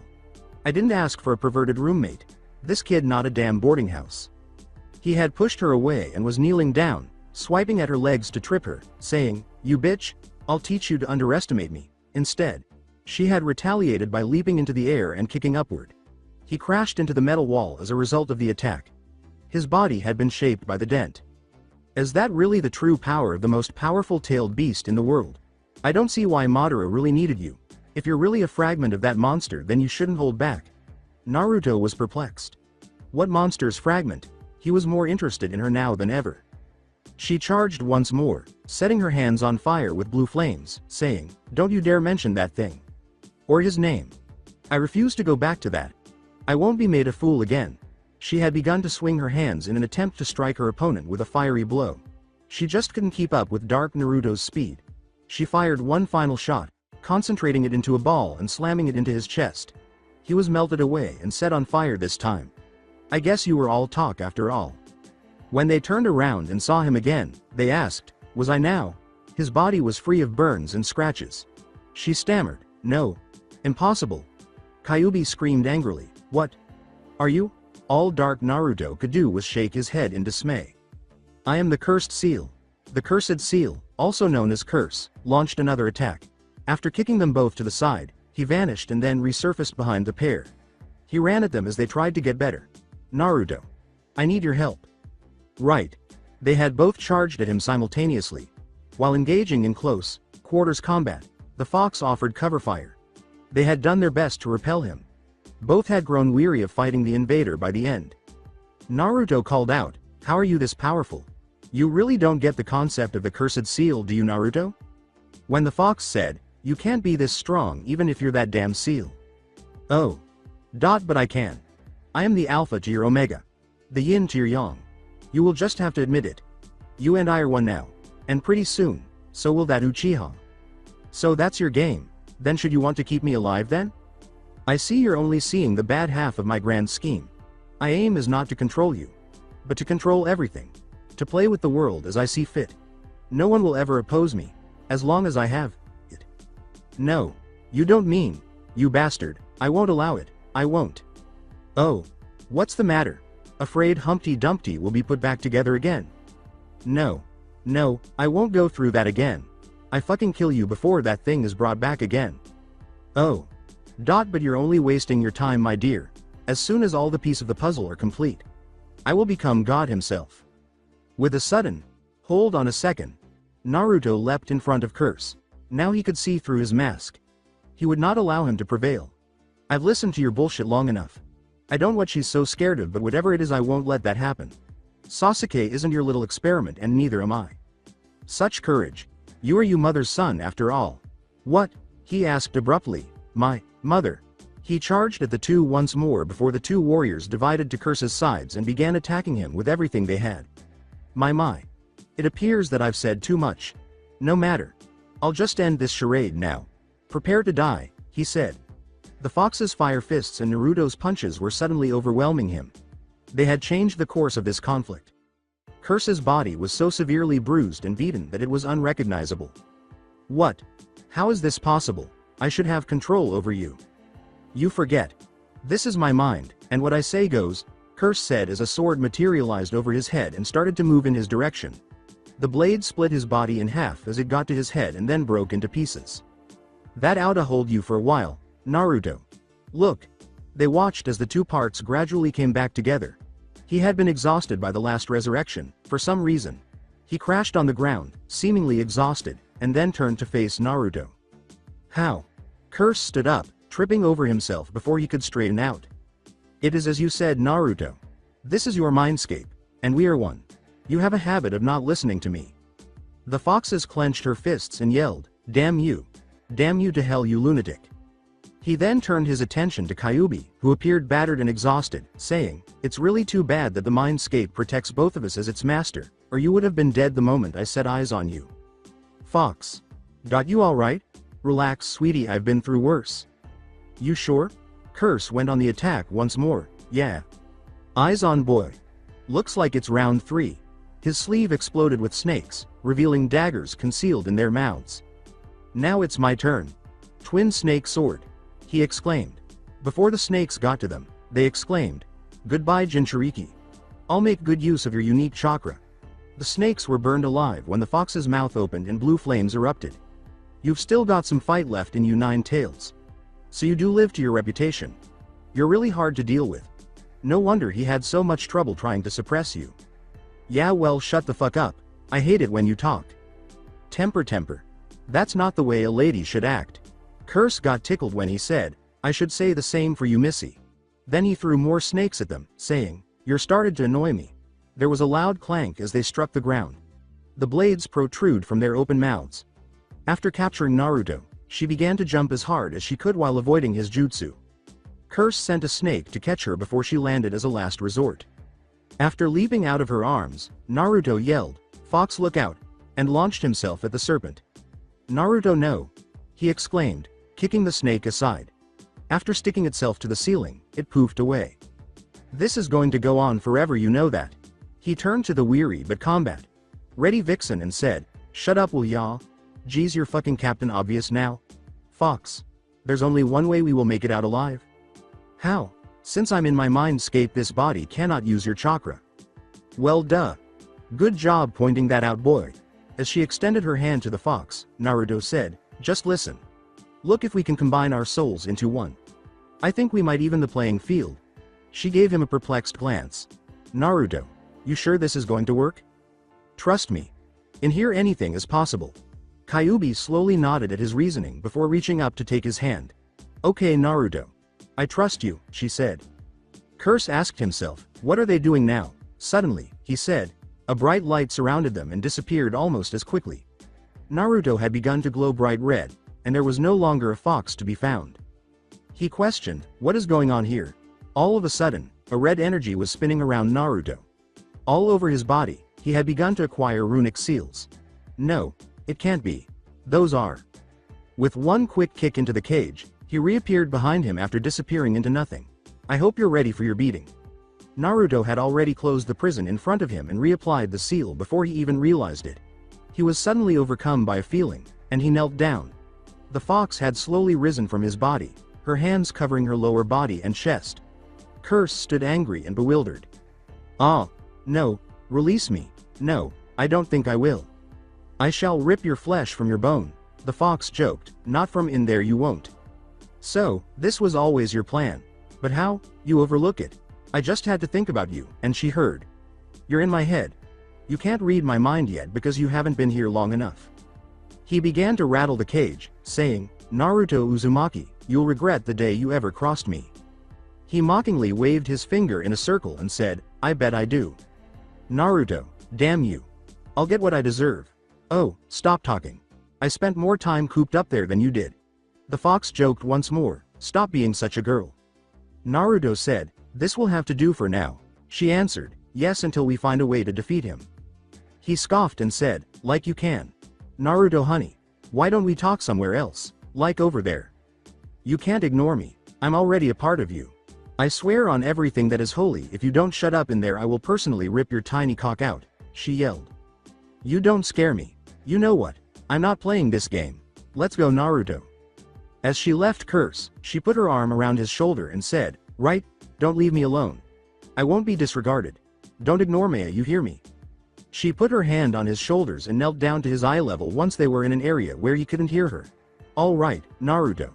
Right now, you probably have a ton of questions, but let me calm you down for a moment. What he said back there was only a prank on you, okay? You're saying that he was merely attempting to reach us? So it was all a lie? She was hesitant to say, yeah, it was. Fox. You're lying to me right now, aren't you? Sigh. Naruto. There's some things that are better left unanswered. Okay. I don't think you're in the right mind to listen to the truth just yet. I see. You're keeping things from me. It's not that I want to, I just don't think you're ready. When the time comes, I'll tell you everything. For now, just go back outside and let Kakashi do his thing. I think I can take one more seal. Well, actually not me but him. She had already taken his chin and kissed his forehead, saying, yeah, I guess you're right.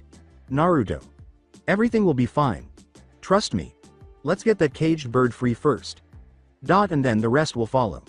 Can you bear it until then? Please. For her. Yeah. I will. She gave him a tight hug and said, thank you, Naruto. You are very sweet. Remember that I care about you because everyone does. We only want what's best for you. You're started to sound motherly. She grinned and said, pardon me if I wanted a son like you. Actually, I would have wanted to keep a kid like you around. Thank Fox. It means a lot to me. Now get out here. You've got some business to finish. Take care, Fox. You too, Naruto, she said, pushing into the shadows. Shortly after, Naruto heard her say a few words, and he was able to identify 3 of them. I cherish you. Returning to reality after taking a sort of long nap, Naruto had already woken up, and Kakashi had witnessed him do so. When he felt a hand, he realized that Kakashi was not alone in the room. Naruto. You're doing fine. Oh, thank God.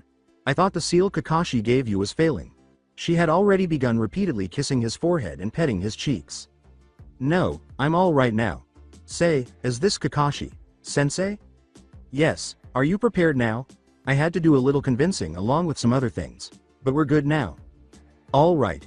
Round 2. He motioned Hinata to return outside, and as he removed his shirt, he saw something strange surrounding the curse mark, which resembled the Reaper death seal on his abdomen. Naruto, did you alter the seal in any way? No, why? It looks like there's already a layer of a seal on it. Really? Yes, I will still go ahead and do it. The more protection the better. He attempted to apply the seal once more, but it failed. Kakashi was shocked and unintentionally resisted the seal Kakashi was attempting to apply to him. What is the matter, Kakashi? Sensei, your mark appears to have been sealed already. By a seal far more powerful than mine. Who did you get to seal this, Naruto? Tell me. I received no one, are you certain? He inquired. Yes, Sensei. Only you, Sasuke, Hinata, and the Hokage are aware of the mark. Naruto, this makes matters more difficult. Although we don't know how long it will last, your seal is far stronger than mine because it can repel it. I'll believe it if it can completely stop the seal. You simply take care to never use it. Yes, I won't. When he eventually put his shirt back on, they went outside together, and once more, Hinata held on to him. Ever since they were given the seal, she had been trying to be there for him and Sasuke, and now she felt compelled to do something to console not only Sasuke but also her beloved Naruto, because she feared the worst for them both. Kakashi had already left the other's office to go to the Hokages. Hi, Naruto. How are you feeling? Naruto bowed, expressing his sincere gratitude. Hinata, I'm all right. How are you? Are you feeling good? Are you in need of anything? Hinata gave a head shake. She sat down beside Naruto and rested her head on his shoulder, saying, No, I'm fine. Naruto? Yes, Hinata? Would you like to speak? About. Naruto. You were unconscious for a long time. We even had to stop you from screaming and flailing all over the place. Naruto, you and the fox did something. I know you did. All right, I'll tell you. Naruto sighed as she glanced down at her head. Sasuke continued, Yeah, I'm a bit interested myself. I bet you are. Come on, Naruto. We're on the same boat, sort of. I guess we are. What happened then? She inquired. It was the mark of the curse. It entered my thoughts. Gasp. How? The mark of curse. It also affects her. Her? Sasuke was terrified to ask, and he was even more terrified of the response. The fox Sasuke. He sighed, why am I not surprised? Anyway, he eliminated the fox and me in an attempt to regain control, but it took a lot of work for us to put him in jail, so to speak. So the fox is jailed inside along with him. No way, she exited and pushed him inside? But wait, as she got out, shouldn't we be running like crazy at this point? The seal that was applied to the curse mark is her. She's ensuring that he doesn't come out. I see. Hinata's hand began to gently stroke Naruto. Sasuke. I need to talk to Naruto alone. Do you mind? They entered the room by themselves and said, There's a room in there you can use. I'll be out here if anything. There was only a small bed for them to sit on and a closed window in the room. She patted a spot beside her and said, "Sit here, Naruto." Hinata had abruptly wrapped her hands in her own, and he had taken his place. Their hands were intertwined. "I'm glad you were able to stop him, Naruto." Naruto chose to lie down on the bed and sigh, saying, "Me too, Hinata. Me too." Before long, Hinata was lying close to him, putting her arms around his waist. They reunited with the other individuals who had aced the test back in the stadium. They had all begun to converse with one another. Surprisingly, Ino and Sakura soon approached Naruto and Sasuke. As though they had been apart for ages, they had been embracing them. According to Ino, "Oh Naruto. Sasuke, you're okay. I'm so glad. If I didn't see my two golden boys, I don't know what I would have done." Thank Ino. "Naruto. You practically scared us back there. Is everything okay now?" After giving him a thorough examination, Sakura repeated, "Yeah Sakura. I'm fine. Are you sure?" "Yes Sakura. I'm fine." She flushed and asked, "What about you, Sasuke?" "I'm better off than he is." "What happened with you Naruto? I heard the Hokage talk about you for a while," Ino responded. She put her hand on her waist and shifted her hips, saying, "It's nothing to worry about." Really? She didn't believe it. "I don't believe you. There is something I should be worried about. If it concerned the both of you, then it concerns us too. We're best pals Naruto." "Thanks for the support Ino. Now if there's anything you need, all you do is ask and I'll do my best. Okay?" She grinned. Sure," was his response. She prodded her to address them, saying, "Good. I'm sure I'm not the only one who wants to help. Right Sakura?" Yeah. Naruto. Just don't make us worry, okay? Or else Ino won't stop bugging me about it. Got that, y'all idiot?" She grinned. Yeah. I know." She smiled and said, "You too Sasuke." Ino gave this a stout, hearted tick. Meanwhile, Naruto's attention was drawn to something. He had noticed a dejected looking girl he had seen before on the wall. She appeared to be lonely. Hinata had also noticed the girl and had begun to seize Naruto's arm, saying, "Hey, I know that girl. She's with the sound ninja that attacked us." "Wait.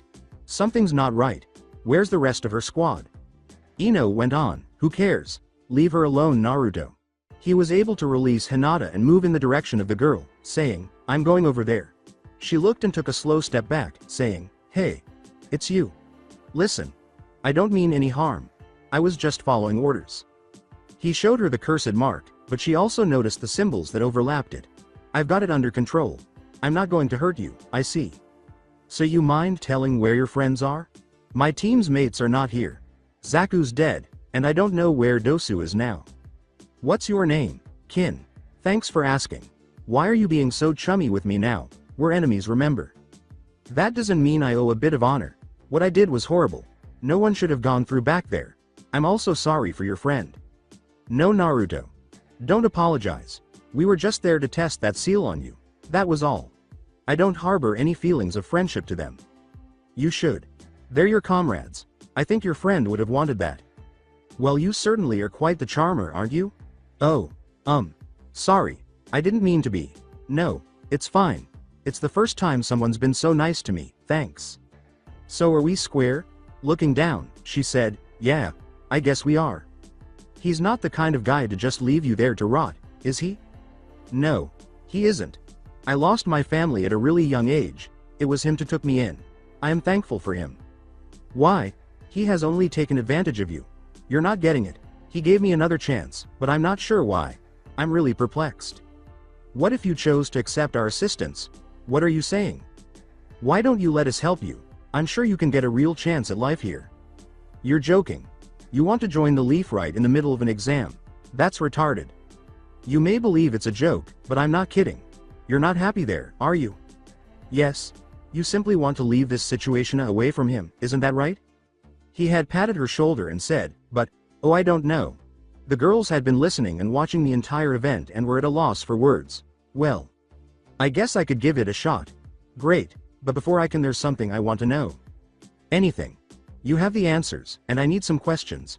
Could you share your knowledge with me?" They shook hands in agreement, and she smiled abruptly. "Naruto Uzumaki. I will tell you everything I know." "Thank you. Kin, by the way. I'm hoping that we can get along." "So, what are Orochimaru's real goals? What is it about Sasuke or me?" asked Naruto. You're genuinely curious. There was a trace of repression on Kin's face as she answered, clearly uncomfortable speaking in public. Hold on.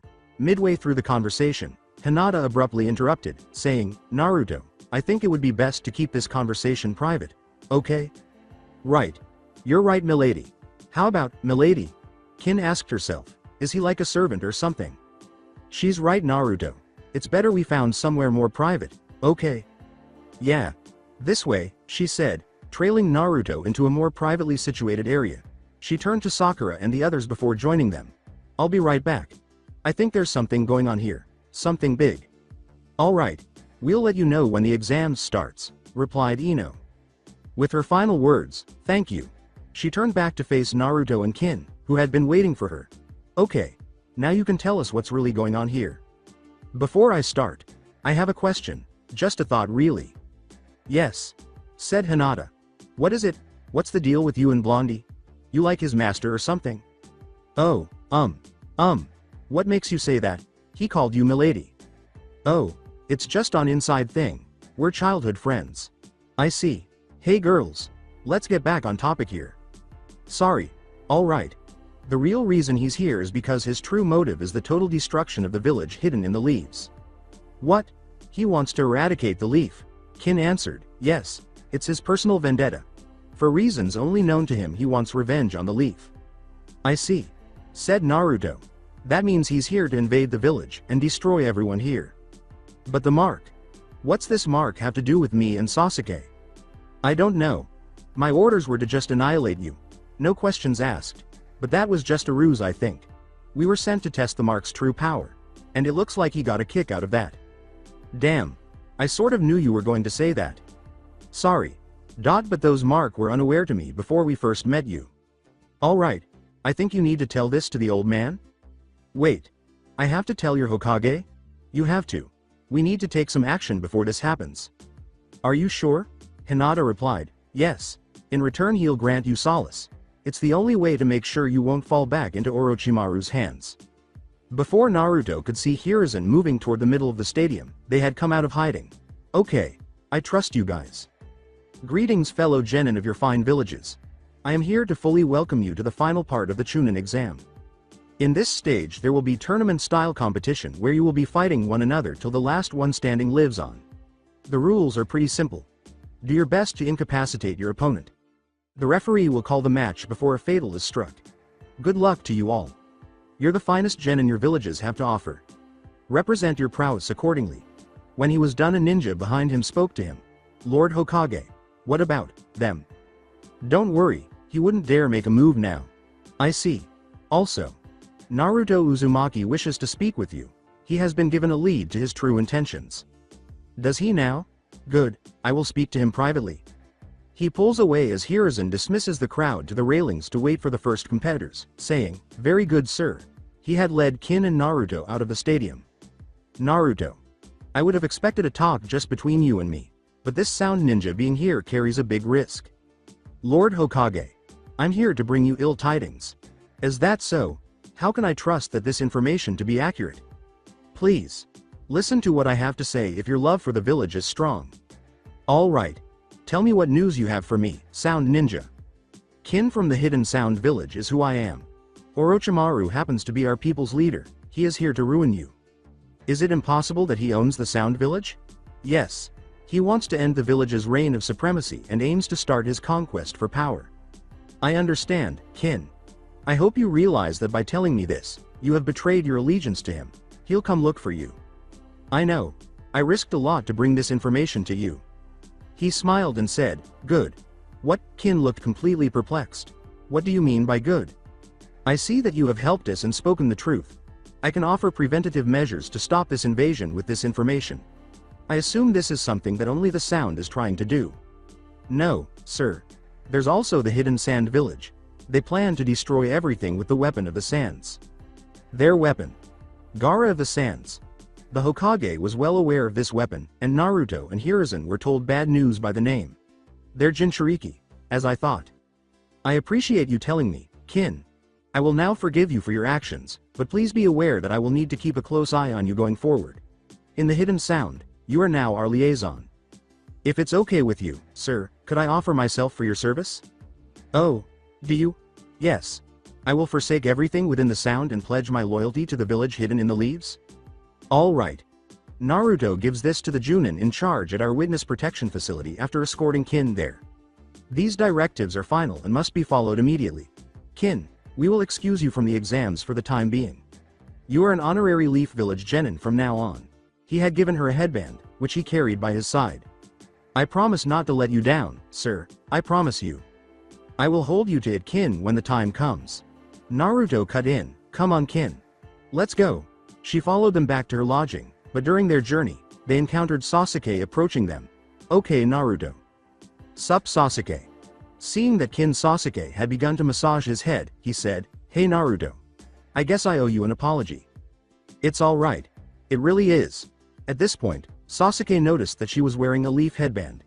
The last time she had seen her, she had been wearing a sound headband. So you came with us, huh? Does it appear strange on me? No, you've got a new look. She blushed and said, oh. Thank you. Cute, charming, and suave. Here, they certainly know how to develop their men. I anticipate having a good time here. By the way, where are you heading? The tests have just begun. We have to go pick up her stuff. Would you mind if I joined? Kin responded, not at all. Sasuke had made the decision to satisfy his curiosity about the new Leaf ally during their time together. Where do you currently reside? I actually don't have a place to stay. Is that correct? Yes. After all of this is over, I'll need a place to stay. Suddenly, the young blonde had an idea. As you are aware, Kin, Sasuke has the entire compound to himself. He might have a room for you, I'm sure. Correct, Sasuke? Sasuke blushed a little and punched Naruto in the shoulder as a result. I'll get you for this Naruto. Kin and Naruto both glanced at Sasuke, who turned back and sighed in defeat. Well, it would be nice to have a place to stay, if you would allow it. I'm okay with it, as long as you carry your fair share of the burden. Well, I can see the charm stops at home. I believe in earning my keep. All right. Hinata passed by, and Kin, who was still getting used to being surrounded by two gorgeous men around here, blushed. I'll work my womanly magic around that bachelor pad of yours. She halted when she noticed Kin wearing a leaf headband. Hello Naruto, Sasuke, how you are? What's going on, Naruto? I'll explain later. We will be back before you know it, Hinata. Naruto replied. Hinata gave a similar nod. They had watched her return to the neighborhood. So Sasuke. I really appreciate what you're doing for me. Well, I think since you're here you may as well get some hospitality. It'd be a shame if you didn't have anywhere to go. Well, I'd say you're my knight in shining armor this time. She was blushing. Sasuke had given his head a quick rub. Hey, don't rub it in. She laughed and said, you're cute when you're shy, instead. Imagine Naruto striking a victory pose. Ha ha ha. Hook, line and sinker. Now that we've got him down, it's only a matter of time. Man, I love being me, he said. Kin gathered her belongings when they paused in her room. As Kin put it, all right. This is everything. Let's head over to the building. We'll figure out what to do in the meantime, Sasuke said. Kin said, is Hinata going to be there? Naruto answered, she's got the exam to think about. Okay then. Let's get going. Sasuke took the bag and said, hey Kin, let me help you with that. Naruto had also done what he had done. She blushed as she looked down and said, oh, what gentleman you are. Thank you. Oh yeah. I could definitely get used to this. Naruto took the note to the Junin in charge after they had her inside the building. Hey, these are from the Hokage. The order are absolute. She answered, really? After taking the paper, the Junin was shocked by the message it contained. Did he really give this to you to hand to me? Yeah, he did. Give to the Junin in charge. I know that's you. I see. Well then. I'll make sure to follow them. You may go, Naruto. He ran to Sasuke and said, thank you, miss, in the stadium. Lee was being transported to the hospital on a stretcher when they returned. Naruto had witnessed the destruction inflicted upon him by his adversary, Gaara of the Sands. He looked down, and that's when their eyes met. Additionally, he sensed the other sand ninjas' piercing gazes, especially Gaara's and the girl he was traveling with. Kakuro said, Tamari. Get a hold of yourself, since when do I listen to you? Come on. We can't blow our cover just because you want to see how you fare against someone like him. Why not? Because you know what, never mind. Just don't screw things up. Same could be said to you, Kankuro. Shut up. Temari had looked at Naruto with fascination before scoffing him off. She licked her lips in a hint of lust and grinned, saying, "Okay boy. Pray you don't go against me. I don't intend to show any mercy. Then I will know exactly what you're hiding from me." They watched the screen flash and said, "Okay. With the last match going to Gaara, our next match is being set up now." Two names are no longer flashing on it. As Kiba descended the stairs, his overconfident laugh could be heard. Naruto Hyuga versus Kiba Inuzuka. Step up the both of you. Well, this is good. I can't believe my lucky stars. I get my chance to get you back for that humiliation back there, Naruto. Kiba, I don't harbor ill will, but don't let this go to your head. Kiba began his attack by attempting to claw at Naruto's face, saying, "Quit showing, Naruto. Here I come." Naruto was able to catch his hand in time by using quick thinking. He slammed him to the ground and said, "You're trying too hard." The ease of his battle impressed Temari a little. He's not taking this lightly. I'm a bit impressed by this. Good. If we ever fight, then I'll make sure not hold back either. Damn you! Exclaimed Kiba. He beckoned his canine companion to join him. Ninja art. Savage beast clone. Akamaru had changed into Kiba, who was standing on top of him. He shouted, "Fang over Fang." Over Naruto, the two fighters covered in dust. "Naruto!"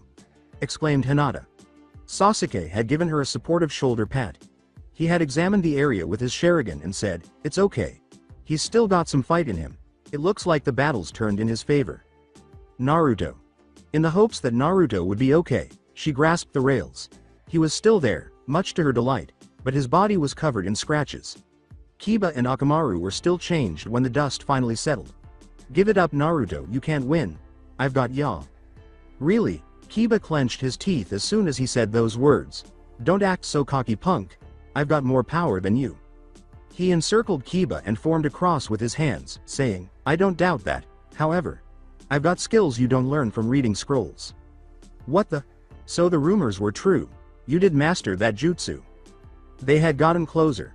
What else is new? They said. He launched an all-out assault on the clones, saying, "Well then I'll just have to snuff you out." With one falling and another coming out to fight, they had really beaten Kiba. However, he also took note of the clones. He removed 2 people, and they were replaced by others. He was soon overtaken by Naruto. Damn it, how many of these can he make? As much as I need to beat you, Kiba. Kakashi had shown interest in the new shadow clone. Based jutsu from the stands. I see. Like swarming ants on a mouse carcass. The shadow clone swarm. I've heard about a shinobi who was able to pull off a jutsu like that. I see now the knowledge wasn't lost after all. It ends here, Kiba. Ready everybody? Yeah. Here goes. He had formed a long chain by aligning the clones, holding their legs. Kiba was at the end of the chain before he realized it. What? He exclaimed, "See ya, Kiba," and was lifted from the ceiling with a single, enormous swing. Shadow chain slam. Yelled Naruto. Before long, the earth trembled with immense movement. When they eventually saw Kiba, he was unconscious in a crater 2 feet in diameter, and Akamaru was attempting to lick him awake in his dog form. Well, that was easy. The proctor yelled, "Naruto Hyuga is the winner. Alright then. Get Kiba out of here. Naruto, you may step back to the stands." Thanks. Hinata and the others gave him a heartfelt greeting as he ascended. Wow, Naruto, that was incredible, exclaimed Ino. Choji exclaimed, "Yeah dude, didn't know you had it in you." Naruto was so embarrassed that he had to laugh to himself. "Geez guys, it's not that big a deal." Temari suddenly came up to him after they had deserted him. Well. Looks like I took you a bit too lightly." "What do you want?" "Nothing much. Can't competitors exchange words once in a while?" "If it means to an end. HMPH. You quite perceptive. Then I'll dispense with the small talk. You're hiding your true power, aren't you? Afraid your weakness would be revealed?" "If I didn't know any better, I'd say you know something." He was drawn closer to her face as she held his chin and said, "Maybe, but what I don't know." He had pulled his face back, glaring at her, and said, "I find out. The hard way. What do you want from me?" "Everything. I want to know everything about you, Naruto Hyuga. If you're not willing to tell me." Much to his dismay, she touched his cheek. "I'll bleed it out of you. So do be ready to sing like a little canary. I would hate to scare such a handsome face. I don't know what you're after, but whatever it is I won't give you anything." "Fine by me. Option B it is." However, don't make the mistake of underestimating me. If we ever meet in battle, I'll be sure to fully enjoy ripping your flesh from your bones. Before I hand you to Gaara. You're a sick girl. The woman had walked past time toward Gaara, stopping short of him, saying, I prefer to be called intimidating. I hope you live up to my expectations. I hate to be disappointed, Naruto. Whatever, was the proctor's next statement as they parted ways. The board had flashed the next pair of names. Neji Hyuga versus Hinata Hyuga. Please step into the ring. Next fight please. Board select the next two fighters. Hinata paused before saying, here I go. You'll be fine. I know Neji is stronger, but you've gotten stronger too. Remember that, Hinata. I know you can win. Before she and Neji entered the arena, she kissed Naruto on the cheek and said, thank you, Naruto. This time, it wasn't the place where she trained. It was a real battle. Neither side is retreating. Lady Hinata. If you want to turn back, now is the time. I won't be able to go easy on you because you are the heir. Lord Heishi has trained me just as well he trained both you and Naruto. I won't back down, Neji.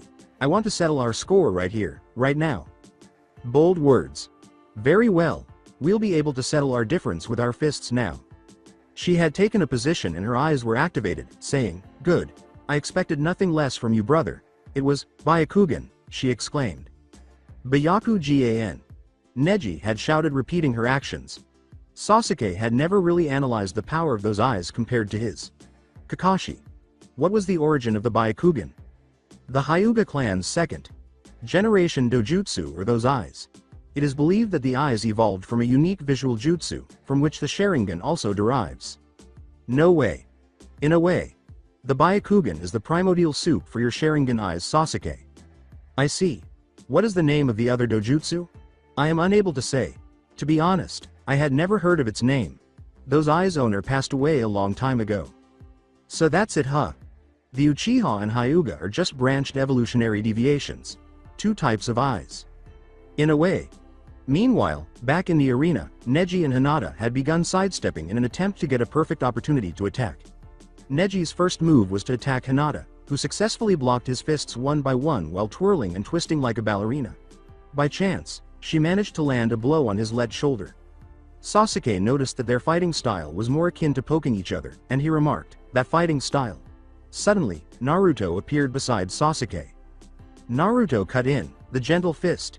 It's an art form that makes use of the Byakugan's capacity to see the network of chakras. They can strike specific body points and either strengthen the chakra flowing there or cut it off entirely. Your Sharingan can see the chakra inside their bodies when it stops flowing, but they are unable to see the network. Your ability to distinguish reality from fantasy gives you an advantage over them. More akin to a ninjutsu detector is the Byakugan. Your eyes have the ability to detect ninjutsu and genjutsu and anticipate movements before they occur. So in the debate of whose eyes are stronger, Kakashi responded, I'd say the result is catastrophic on both sides. The Byakugan. Something about those eyes almost seems entrancing. Hinata's movements are solid. Yeah. Give me a look. Sharingan. Before he closed his eyes, he felt a slight ache on his shoulder. Sasuke turned on his eyes and saw the chakra fire inside her. Neji's fire was a little smaller than hers, but he could see the fire now hidden on his eyes. Sasuke. Are you okay?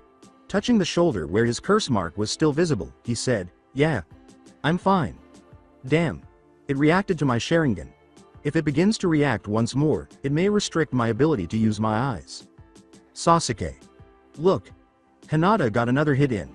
They watched as Hinata hit Neji again, even though she was unaware that he had already anticipated this. He had shot her at the same moment, causing her to hold her side. That point will disable your use of the Byakugan. I was told that by Lord Heishi. Brother, you're not holding anything back. I wasn't either. What? His normal vision returned quickly, and he said, now we're on even ground. Hinata, good lady. That is our family's real strength. We'll really see how things work out now, either you or me. With honor, my brother. They began to attack once more. Each blow was blocked by the other one by one before Neji had countered with a finishing blow to her shoulder. She had fallen to the ground spitting up blood. Hinata. Try to resist the urge, Naruto. She must do this alone. He attempted to leap, but Kakashi stopped him. But, Naruto. I'm fine, stay there. Yes, milady. He descended again. Hinata. How long do you intend to keep that seal on him? I'm trying my best to get it off. I haven't given up just yet. Why is which when I get his off, I'll get yours off too, Neji. He rushed before disappearing from her view, saying, such brave words. But I don't intend to hold you to it. Since I've already won. He struck her skull, knocking her unconscious before she could react. Sorry, Lady Hinata. But if you're not strong enough to defeat me, the seal will remain on him. Hinata. He leapt once more and ran in her direction. She was completely unconscious. Neji. Listen closely. The seal on your head. Do you want to know why it was there? What do you mean? I chose it. No, you were tricked. The accident wasn't your fault. You had beaten the intruder. But someone had tried to seal away your true power. The fox inside you. An outsider knows and plans to take it someday. What? You're saying? It was a trap. Set up by a man from our village, to make sure no one got to you. You mean? It was cause of the fox? Yes, Naruto. The reason they took you in. The reason Heishi kept you here. Was because of that, man. No. It's a lie. I chose this. Believe what you want, Naruto. But you were tricked by that, man. You had better get her to the infirmary. She'll be out for a while. Right. Suddenly, memories of that evening tormented Naruto's thoughts. His mind suddenly flashed to something of which he remembered very little.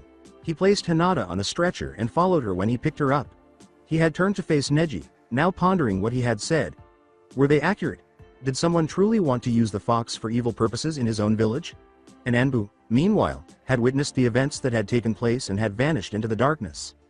Danzo had begun writing some letters in his office when the same Anbu from the stadium appeared. News from the Chunin exams. Yes. Speak up. The boy is getting too curious. Do not worry. With Orochimaru in the way now, I feel our plan of action will commence soon. It was good to convince him so easily to come to the leaf with the promise of taking Sasuke Uchiha out of the picture for me. With him and those he cares for out of the way, I can take back the weapon and seek to regain the leaf's power as the top village in the world. Sir. What about the Hyuga? Leave her be. She is of no real threat. Keep an eye on them. We won't need to make a move so hastily. Let's have Orochimaru dirty his hands. He was left to his own devices after responding, yes sir. Shisui's power is amazing. I really must thank Orochimaru for practically handing over the 9 tails to me. Nevertheless, telling him to exact his revenge. Hiruzen Sarutobi. Your time as Hokage will end. Sasuke won his match with ease and ease.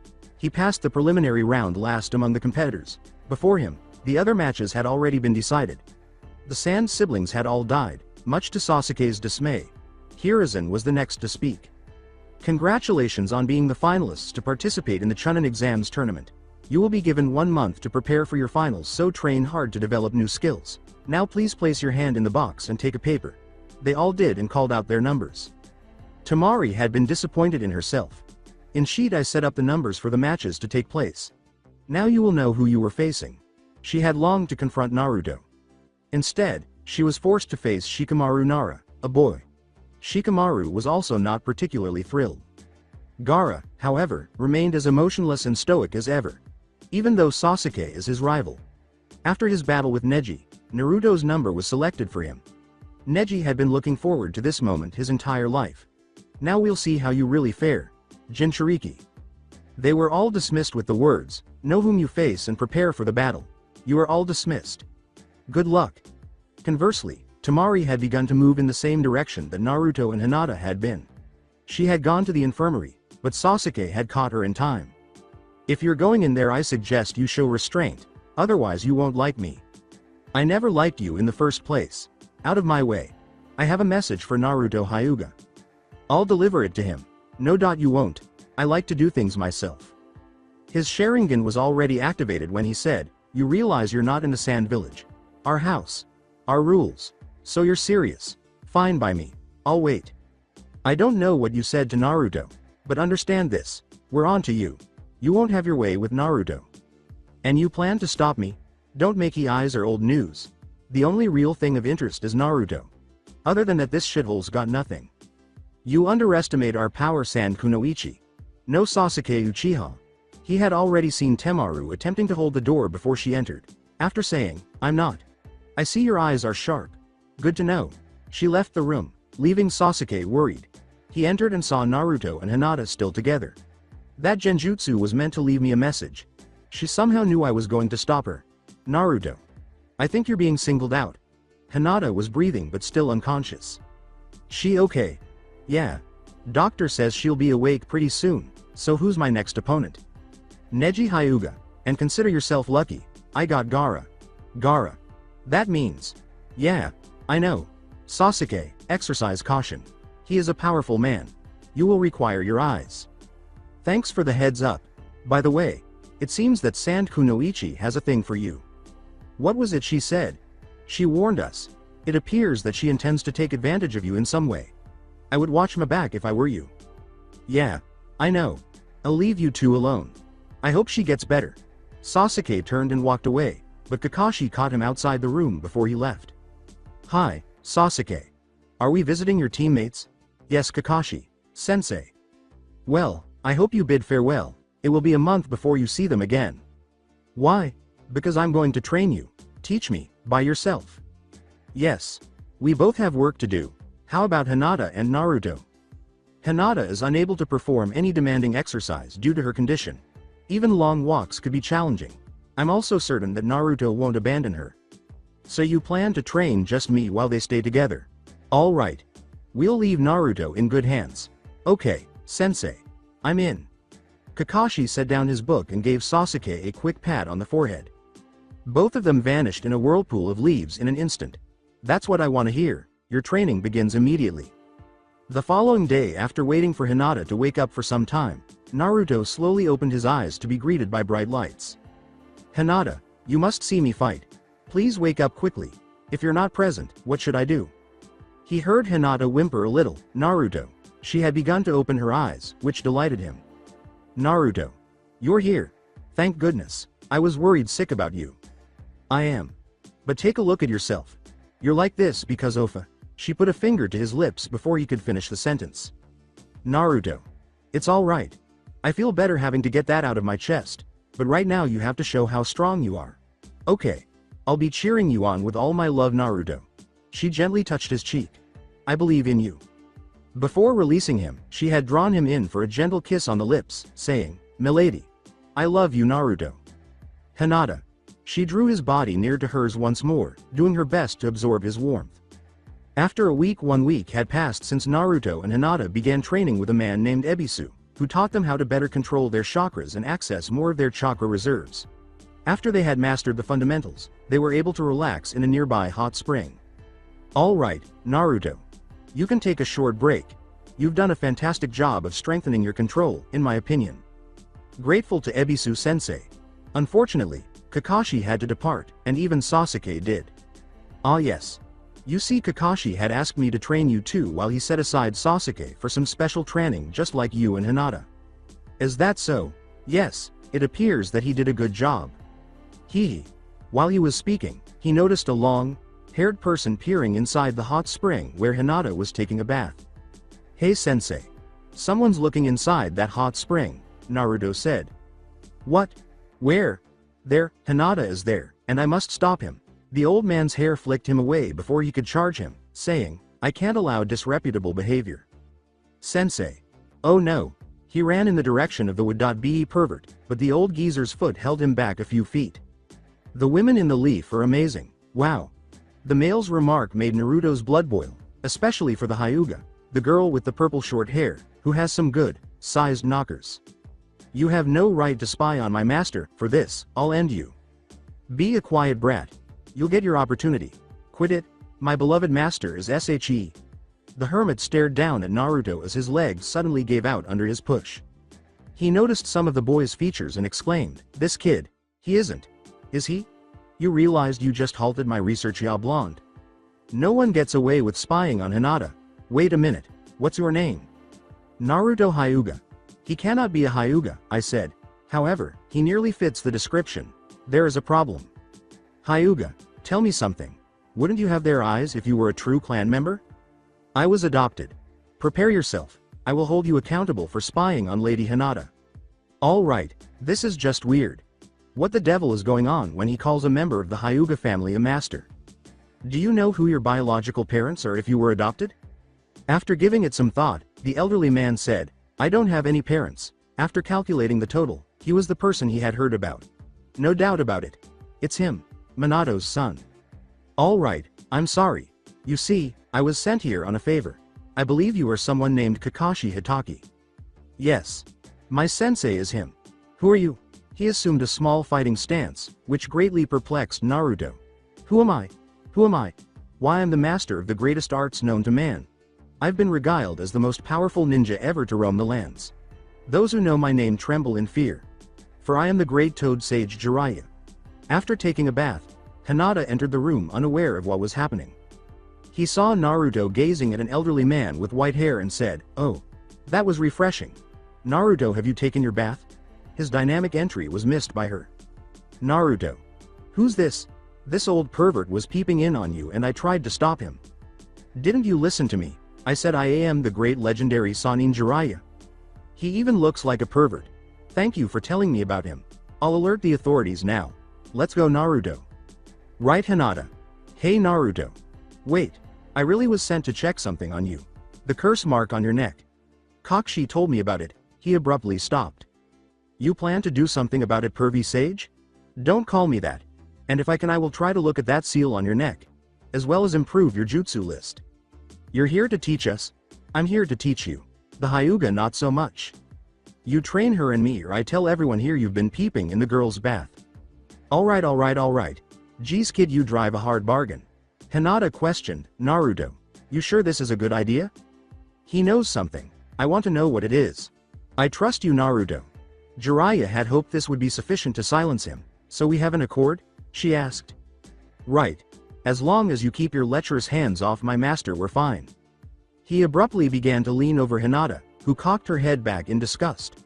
Why do you keep calling her master? What kind of relationship do you have? He asked. Avoid telling me you enjoy that type of foreplay. And so early in life. What? Pervert, that isn't the case. Our current state is pure and platonic. Unlike you, he is not a pervert. Please don't refer to me as a pervert, pervy sage, what say you? Naruto continued. No. Hinata and Naruto nodded to each other, so his words went unheard. Yup. I think pervy sage fits him pretty good. You know what, just call me Jiraiya. Well said, milady. Hurry up. Let's get to the bottom of this, so tell me what's been going on with you lately. Well, let's be honest, it's available now. What's not in? The fox. It's out. What? You mean that it's out? Exactly as it sounds. After Orochimaru's seal was placed on me, she was able to escape through a significant incident. However, Jiraiya is well aware that I was able to keep her inside my body for the time being through some unexpected means. Kushina. She's keeping it there with her chakra. She is remaining in your body in this way. In a sense, she has been chained down. I now get it. What took place next? For the most part, the fox's energy is keeping an eye on the seal's corruption. I guess there isn't much for me to do. You put it that way, so I'm not really sure what to do at this point. As long as she doesn't do anything foolish, we're safe. Thank you, To be honest, I had no idea that would occur. And one other thing. Kakashi told me of something else since I first heard. Lift that headband, Naruto. Naruto shrugged and said, yeah. Jiraiya could see the seal more clearly after the headband was taken off. After looking at it for a while, he nodded. Wow. Didn't think the Hyugas would reinforce the fortress he built. Who built? What's going on? The caged slave. It's a seal that's supposed to suppress the powers of a one afflicted. In a way, it reinforces the seal that was meant to keep the fox's power in check. Guess it seems to show some wear and tear. Hinata answered, because I've been trying to get it off. Good luck with that. May as well look for the Holy Grail while you're at it. It's not impossible to get off. I know there's a way. Yeah, and unicorns and fairies dance songs around Sugar Plum Valley. You don't have to be so esoteric. Everyone else said the same thing. Even Lord Heishi. Naruto responded. That's because it's true. I see. Wellwith said. It's time I started the training. Good. I was getting anxious for a bit there. He was jumping. Naruto. Easy killer. There's something I'm going to try for you, Hinata. Do you want to enter into a summoning agreement with Toads? Summoning contract. Yes. Something from another location, site, or even another dimension is brought forth by a summoning jutsu. It seems like the best course of action for you at the moment. Well, like you. A voice suddenly echoed in his mind. No, why?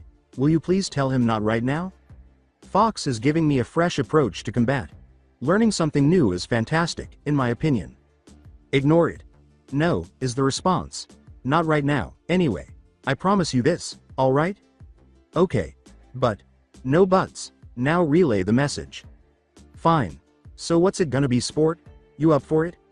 Maybe I'll sign it later, pervy sage. You sure? They're really helpful to you. You know, even the 4th Hokage had toad summons. Think about it. In a way, you're on your way to becoming a Hokage after this. Hokage. Don't you dare, Naruto. But Fuchs. He said Hokage. This could be my only chance at this. I said no, and I mean no, mister. Is that clear? Yes, mom. Stupid furball. What was that? Nothing. I thought so. Kid? You okay? Hinata put a hand on his shoulder and said, yeah, I'm fine. Are you sure, Naruto? Is there something I can do? I'm fine. Thanks, Hinata. She grinned and said, happy to help. Okay, sure, kid. We'll hold it off for now. I won't force ya, but when you're ready I'll show you the ropes. Now that we're settled, we should probably head B. Jiraiya stopped. You okay, Sage? Naruto asked. Yeah, I just remembered to ask you something. What? That sword you have. What about it? Where'd you get it? It was given to me by the daughter of a local villager, and I believe it's a genuine piece of work. Anything I should know about it? Well, I haven't used it much, but I think it's sort of special. Really? Yeah. Well, give it here, alright? He had just assumed a stance when something began to burn his hands, saying, I'm not that good with swords, but let's see here. Ow! Some security. That hurt. My hand was burned by the sword. What? Naruto yelled in surprise. What kind of a sword is that? Hinata picked it up and was also burned, but she said, let me try. Ah, ow. Milady. That has never happened to me, he said, trying to console his hand as best he could. Why did you both get burned? You claimed it was made for you by a villager's daughter? Yeah. Well, her father did. Hey, I see. Naruto picked it up and read the letters that were written on it. I am Kazizere. Interesting. This blade. That name is supposedly a cursed sword, but I've heard of it before. Do you have any sage? Naruto asked. I think this blade was trying to come to you. I don't know, but it did. You're saying that this thing is autonomous? Could be. But at this point in time we won't know. Now what? Don't worry about it. If you guys don't mind, I'm gonna take advantage of the fact we're in a hot spring. Why does that look unclean to me? 'Cause when a pervert says anything it sounds dirty. Hey, that is untrue. In any case, I'm going to have a nice, hot bath. Returning to the hot springs as the group gathered inside the spring, Naruto pondered Jiraiya's words while he slowly allowed the water to soak him to the bone. You're back, Naruto. Sorry I took so long, Hinata. It's okay, Naruto. Pervy sage. He said he had something investigation to do and had to leave on short notice. Guess he's gonna go perv somewhere else. Yes, she giggled. But she suddenly caught Naruto's vacant expression. He was up to something. Naruto? Hinata. I've been trying to do this for a while, but if you don't mind, she wants to try it now. Who wants to give Naruto a try? All this time she's been aching to leave. You're not talking about her, are you? Yeah, of course. Who did you think I would mean? But, how? The clone shook its head slowly as he popped it, saying, I've got an idea. Here it goes. Shadow Clone Jutsu. Hey, I'm out. I'm out. Woohoo, sweet freedom. Huh? Naruto, your clone is acting weird. Just watch Hinata. Naruto. I'm scared. The clone mockingly said, calm down, little girl. You're fine. Give me a moment. Okay, here I go. The fox in her true form appeared before them after it closed its eyes. To Hinata's dismay, she quickly lifted Naruto and placed his head in her large chest. That was refreshing. It feels so good to be out again. Now this is what I'm talking about. I was getting annoying listening to that damn roommate babble and monologue this whole time. Thank you, sweetie, for granting my request. Hey, let go of Naruto. After 10 minutes. I see. So Naruto had you possess a shadow clone and it transforms into you, destroying the clone in the process. Doesn't that hurt you, Naruto? Only a bit. Yeah, I've got the whole downside part taken out for now. It should only cause a slight pain. The fox replied. She had explained the entire situation while sitting in front of the two.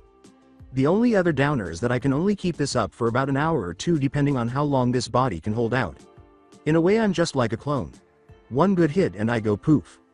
I see. So what were you going to talk to us about? Smart girl. Yes. I have a need to discuss the seal.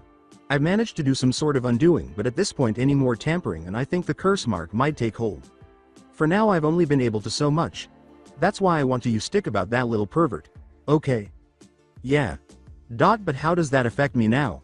When I told you to wait for that contract I was in the middle of getting some work done on the inside. Hinata said, so you told Naruto not to sign it? Yeah. If he used his chakra while I was working the curse mark would have taken effect and we'd be screwed. But now that I've done enough it should be safe. But until you are ready Naruto. Keep that contract on hold, okay? Sure. With that settled, she pressed herself against his back in a single, seductive motion. The sensation of her breasts had made him go limp from head to toe. Naruto. When are we gonna go out? I'm dying to see the sights around here. Fox. This isn't the time for that. Please? Come on. Hinata, you don't mind if I borrow the cutie for a day, do you? Yes I do. I need protection 24/7. Her hands had found their way around his neck. Oh, give it a rest, will you? Besides, it's best for him if he meets more women. That way the seal can also weaken and he might even get to finally undo the seal. In an attempt to get him to whimper, she had blown into his ear. So what do y'all say, Naruto? Wanna go back to those hot springs? You can wash my back if you want. They yelled, that's just wrong, together. Hot springs in Leaf Village. Jiraiya had been having a great time. His favorite pastime was gazing at attractive nude women. He loved it, and it was even his job. He was spying when he saw Naruto and Hinata approaching him again. Crap, they're back. Time to play it cool, he exclaimed. He swiftly slipped out of the tree and in front of them so they wouldn't believe he was spying. You're peeping again, aren't you? He asked. Hello kids. Jiraiya. It seems that there's someone who wants to speak to you, said Hinata. He sneered. Who would that be? Her. They gestured to a group of trees where a stunning red-headed woman wearing a red and white kimono emerged. The Jiraiya Oogle switch was activated immediately. Whoa. Such astounding beauty. So what's your name, hot stuff? I'm the nine-tailed fox, ya old fart. That's a pretty name. Nine-tailed. Wait. Say that again? Yeah. I'm the nine-tailed fox. Surprise. No way. I don't believe you. Her power abruptly surged, causing waves of hot water to touch the floor. Does this make you believe? She asked. The air was swirling around her, thick with a strong wind. Jiraiya observed a shift in her physical attributes as well. Her eyes had taken on a demonic appearance, and her hands had abruptly changed into claws. Her pupil was a snake-like slit in the red iris. You believe me now? How did you escape? I released her? Naruto? Was that a fox? She is not supposed to be out at all? Well, if you stopped staring at my tits then you'd see the real me. I wasn't staring. She sneered, you had your eyes glued to them the whole time. All right, if you are the fox. Why are you out here, then? She was on the verge of passing out when she said, I want to talk to you about. Oh. That was a bad idea. A fox? Hold on. Naruto, lift up your shirt. What? Just do it. After he lifted his shirt and watched Jiraiya go through hand signals, he said, all right. The poor woman was on her knees, breathing heavily. I guess this body isn't used to tapping into my vast reserves just yet. I think the Reaper Death Seal is trying to call you back. It is. I am one with that seal. So you came here and ran the risk of getting hurt? Yes, I do need your assistance. I can't modify something that was supposed to keep you in. Oh, cut the bullshit, Jiraiya. That night wasn't my fault, alright. Then whose was it then? That man. I remember. He had those eyes. After seeing those eyes I lost all memory of what I did. I could try to do something, but no guarantees, alright? Thank. I don't want to burden him any longer. If you can do this I'd appreciate it. Do what? Fox, what were you planning? We're gonna modify the seal so she can come in and out as she pleases. But those chains will only call you back. You know that, don't you? I know. That bitch's chakra is indeed special. Who are you talking about? Jiraiya had completed the task he had promised to complete for her in the interim. In due time. Naruto. In due time. Looks like I need to go back. However, there wouldn't be much he could do even if he did. Alright. You can go in now. It should work. To the chagrin of Hinata and the jealousy of Jiraiya, she embraced him in her chest and said, see you inside, Naruto. I'll keep my end to the bargain. You just try to sit tight, okay? They were soon engulfed in a bright light. Inside him now lay the fox. Hinata was silently tapping the side of her arm with both arms folded across her chest after the fox had gone to rest inside Naruto's body. She was clearly still thinking about the embrace the fox had given Naruto before departing. Jiraiya's gaze was solely on Naruto. "What?" he asked naively. Naruto sighed at the pervertee sage's tirade, saying, "What the hell is going on, Naruto?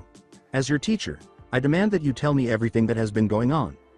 Okay, Oka, when Orochimaru placed the cursed seal on me, it had some weird reaction and created like an evil Naruto within my Minda. This evil Naruto freed the fox from her cage so he could kill her and take over my body. I managed to drop into my mind while this was happening and helped the fox out in defeating the evil me. How? As Jiraiya considered this, she nodded and said, "Well, we didn't really defeat him, we just put him inside the fox's cage." It made sense, he thought, that they could imprison one of Naruto's entities inside the seal. Jiraiya could no longer believe what was happening. So now the fox is just roaming around my mindscape, and since we found a way to let her out, she can roam around the world now too. All of this seemed too strange to be true, and he had witnessed some strange things while traveling. The fox emerged fully clothed as the seal on Naruto's stomach abruptly activated. Then she turned to face Naruto. She said, "Okay, Naruto, it's time for the summoning contract." Suddenly, a summoning contract materialized. Everyone ignored Jiraiya's question, "Summoning contract?" as Naruto produced a sizable scroll. "Yes, Jiraiya, the summoning scroll for foxes. Foxes have. Yes, we have summoning contracts. How come? We didn't want to whore ourselves out to humans. What about? Naruto's different. He and I are Oniya, which makes him the owner." Jiraiya began to wonder if Kyuubi was also capable of mind reading. His fist struck his face, and he said, "Hey Kyuubi, you got really big and nice looking breasts." What the hell? Jiraiya was extremely alarmed by the statement. "I for one can read minds, Jiraiya," and attempted to block out any negative thoughts he might be having. Which caused Kyuubi to chuckle. As Naruto leaned into her, she thought, "Fool doesn't know realize he always makes a pervy expression when he thinks perverted thoughts." He muttered, "That's not nice, Kyuubi," which made her realize that she still has a connection to Naruto. When Naruto opened the scroll, it was nameless. "I know it's just fun, now open the scroll. Now cut your hand and sign your name." Naruto followed instructions. Naruto performed the hand seal, saying, "And now put in as much chakra as you can and do this seal and say summoning no jutsu." A huge puff of smoke rose from the ground, revealing an eight-tailed white fox the size of a large house, with black armor on his left shoulder, piercings on his right ear, and a scar over his left eye. "Summoning no jutsu," he called. The fox opened his eyes slowly after closing them. At last, he became aware of his surroundings and leapt from his spot, and gazed down at the person in front of him who had blonde hair. Naruto nodded and said, You summoned me?" When the big white fox saw a red flash in front of Naruto, he stopped staring at the person who was staring at him with his claw inches from her head. "Then it's true, our leader is gone. I must kill him and his friends so our contract does not fall into the hands of humans," he said. He managed to say, "Kyuubi?" "Yes. Hello, Inu." The fox bowed and dropped his claw. He changed into a young man with white fox hair and a white mane, saying, "It is good to see you alive and well, Lord Kyuubi. Please drop formalities, Inu." He bowed and said, "Of course," before refocusing on Naruto. "Kyuubi, if I may ask, why does this boy have our contract?" "He is the owner of the contract." "What? But you are the owner as you are alive." "I am only alive as much as a summoning in this world, Inu, except I can die." "But, let me explain." Kyuubi approached Inu and used fox telepathy to touch her head, revealing to him all of her memories of the incident. He approached Naruto and knelt down in front of him, saying, "I understand. Please pardon me for my disobedience." Naruto looked up, perplexed. "May I pardon you? I thank you." As Kyuubi pulled Inu off to the side, he said, "No problem." Naruto and company simply stood and watched as they talked about it. After a short while, they both joined the group again. Naruto. "Ya Kyuubi-chan." After saying that, Naruto felt uneasy and turned to see Kyuubi staring at him with a death glare. "Inu will be challenging you. Are you challenging me?" "Yes, to summon foxes you must defeat the most powerful fox you can summon, thus allowing you to summon anything equal to or lower ranking than the fox you defeated." "Ooh. Since we are one body, I will join you, allowing you to fight at full strength." "But I can't match that power. He's an eight-tailed one." He was given a slap on the head for this. "Tails are not everything, Naruto. He glanced at her smile and nodded, growing more assured as Kyuubi transformed into a whirlpool of mist that traveled into his stomach seal. "Are you ready?" When Inu made a gesture with his hand and a big sword materialized out of nowhere, Naruto just nodded at him and drew his own sword.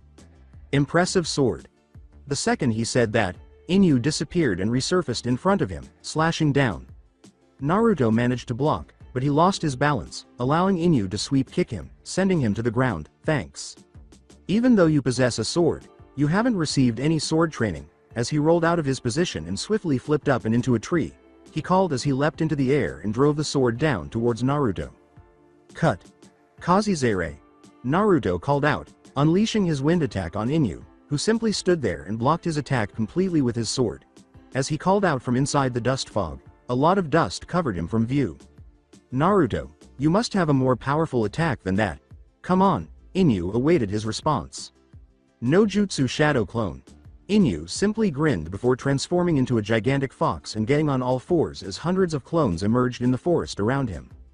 As Naruto's numbers were being decimated by the large white fox, he said, "Damn it, I forgot about that.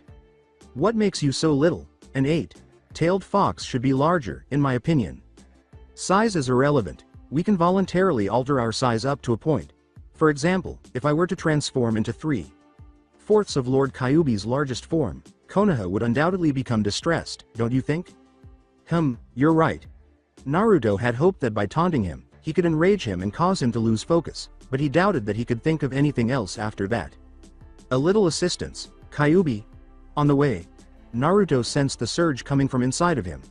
He saw Inu leap at him and swipe his claw. He blocked it with his hand, but the attack was too powerful, and he was pushed away from his spot. When he let go and was knocked back into a tree, Naruto opened his eye from the impact to see Inu with his mouth open toward him as a red ball of energy formed and shot towards him. "Dude!" Inu did not let up as he snapped his jaws at where Naruto was standing. He was able to avoid the attack by jumping in the air. He called out as he slashed his sword at the ball, releasing a red blast of wind energy towards it. When they met, the two exploded, canceling each other out. Jiraiya and Hinata were simply sitting back watching the fight unfold. "No jutsu, multiple shadow clone explosion." He screamed in the air, causing hundreds of bomb clones to descend on Inu, who looked up at him and opened his mouth to launch another red ball at him. Before Naruto could react, a form emerged from the seal, changing into Kyuubi, a fox with only 5 tails, making her smaller than Inu. She swiftly opened her mouth and launched her own small ball at Inu's, which was engulfed by his energy. The moment it vanished, the ball exploded, releasing the energy from its concentrated form, allowing Naruto to escape and his clones to land on Inu. "Boom!" was the sound that emanated from Inu as all of the clones detonated, and as the smoke cleared from the clone, Inu emerged with burns all over his body and panting in agony. "I am impressive." Inu transformed back into a human, brandished his sword, and gazed at Naruto while Kyuubi stood beside him. "But I'm still standing." He charged at Naruto and Kyuubi simply leapt back into the seal, and Naruto made 20 shadow clones and sent them off to attack him. As far as Inu could see, the original stayed behind. When he dispatched the last clone, Naruto raised his sword, but before he could slash it, Inu raised his hands and fired 2 small balls of energy that weaved between each other so quickly that Naruto could hardly stop them before they collided and knocked him back into the forest. Naruto landed next to a lake, and he waited until he heard a slight rumbling from the trees, and the fox form of Inu emerged. "You need to put up more of a fight." He gazed at Naruto while standing at the edge of the woods. "All right."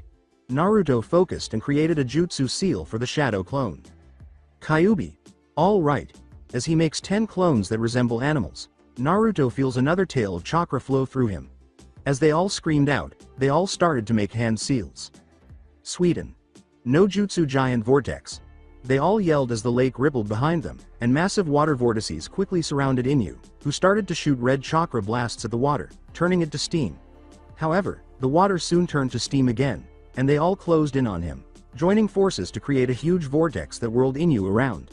When they stopped their jutsu, Inu started to fall from the sky, confused. Naruto and his clones took a chance and started performing another jutsu. "Sweden. No jutsu water dragon." The dragons emerged from the water, joined, and plunged in the direction where Inu would fall. Inu was struck directly, causing him to crash into a tree that broke in two. He lay on the ground, still confused and in some pain, feeling cold steel against his neck. You win. Naruto grinned and bowed to Inu, who bowed to him in return. Jiraiya and Hinata emerged from the bushes to congratulate Naruto, and the Kyuubi also congratulated him as she emerged from the seal to assist Inu in standing up. You have proven yourself worthy to summon me and anyone under my rank. Thank you. May you call upon me and my brethren when you need us. Goodbye Naruto. Sama. Naruto please. Inu nodded before giving Kyuubi a gentle, considerate glance. Till we meet again Lord Kyuubi. He then poofed back to his world, where Hinata was there to catch him as he fell backwards in exhaustion, feeling drained and in pain. Rest Naru.kun. As she faded away into the seal, Kyuubi said, Yes Naruto.kun sleep let me heal you up. It was getting late, so they walked back to the Hyuga compound, where Hinata thanked Jiraiya for his assistance before he left. She then went to the room, put Naruto on the bed, quickly changed, and slept next to him. For the next few weeks, they trained together, with Hinata watching him as he learned Rasengan. He would pause his training every day when Hinata tried to do something on her own, and they both wondered how Sasuke was doing with his training, hoping he was getting stronger. On the day before the tournament, Hinata had pleaded with Naruto to skip training and instead spend the day resting up for tomorrow, and they were currently sitting on the Hokage's head overlooking the village at sunset. With her head resting on Naruto's shoulder, Hinata remarked, It's beautiful. Yes it is. Naru.kun. Yes, Hinata-chan. I'm worried. Concerning the invasion, the village's trusted leaf ninjas were all ready for the invasion because they had been informed of its plan. Yes. Don't worry Hinata-chan we are ready. Okay. Naru.kun. Yes? When will you bring up Kyuubi with the Hokage? After the invasion. He has too much on his plate as it is. I guess so. I swear to tell him once things settle down, okay? Okay. Naru.kun. They watched the sunset for the next 30 minutes before Naruto picked up the sleeping Hinata and carried her back to the Hyuga mansion. He changed her into her pajamas and then laid her down on the bed, staring at her face until he fell asleep. Cage Mindscape. There is a figure sitting in the shadowiest part of Kyuubi's cage, eyes closed and motionless. Since being imprisoned in the cage, Curse has been cut off from the outside world. In order to connect with the curse seal that was outside, he started to focus his energy. His efforts paid off as he was able to connect with it and felt the events flowing through his mind, but one particular incident caught his attention. He spoke while keeping his eyes closed. Kyuubi has managed to escape the seal. Curse grinned darkly as he opened his eyes. Excellent. Since this is the last day of the Chunin exams, Konoha is celebrating today. Something everyone in the village is anticipating. They wish to observe the strength of the newest ninja generation. Lords and nobles travel to Konoha to observe the events, but in the distance, a peculiar duo who are neither of them show up. The short one says as they stand and gaze at Konoha. The taller one interrupts, Konoha. He leaps down from the top of the trees to a branch, and the shorter one follows, saying, Let's move or we will be late. Battleground Stadium. Kyuubi and Hinata are seated around Naruto as he sits in his personal locker room. Are you nervous Naruto? No I'm fine Hinata-chan. You don't have to act like you are okay if you're not, it's okay. Hinata looks at Kyuubi and says, he is telling the truth, actually. Well you see I tweaked his emotion seal to block certain unneeded emotions. Like? Hinata nodded at her as the intercom above them switched on. Fear, anxiety, nervousness. You know all those ones a ninja doesn't need. While he still keeps his other emotions like love, kindness, humor all those. All genin participating in the Chunin exams report to the arena. Naruto stood. He smiled and said, Wish me luck, Hinata-chan. Hinata got up and gave him a passionate kiss. Kyuubi, who was disregarded because Naruto and Hinata were still kissing, said, Good luck. Naruto started to leave after they broke the kiss. They waved goodbye to him, and he smiled and walked away, saying, Thanks Hinata-chan, thanks Kyuubi-chan. Shall we join the crowd Hinata? Kyuubi asked while she was playing with her tails. Kyuubi shook her head, asking, Aren't you going to be with Naruto? He asked me to stay out to test his strength alone. Kyuubi said, Oh, then let's join them. Kyuubi leapt from her seat, made her ears and tails vanish, and followed Hinata up to the stands, where she took a seat in a nice spot. Where they gazed up at the arena where Naruto was going to engage in combat. The proctor counted the genin in line and discovered one Uchiha missing. The Chunin exams will begin in a few minutes, all participants please come to the arena. As he drew the genin's attention to himself, he thought, I guess we will start without him. He gestures to the large screen with the matches set up and says, just in case you forgot, this is the order in which you will fight. First match. Naruto Hyuga vs Neji Hyuga. Match 2. Gaara of the Sand vs Sasuke Uchiha. Match 3. Kankuro of the Sand vs Shino Aburame. Match 4. Tamari of the Sand vs Shikamaru Nara. The proctor clears his throat and removes his pick from his mouth. The proctor replaced his toothpick in his mouth and said, as you can see, we have decided to make last-minute changes to the arena. More rocks and trees have been added to simulate a more ninja-like combat situation.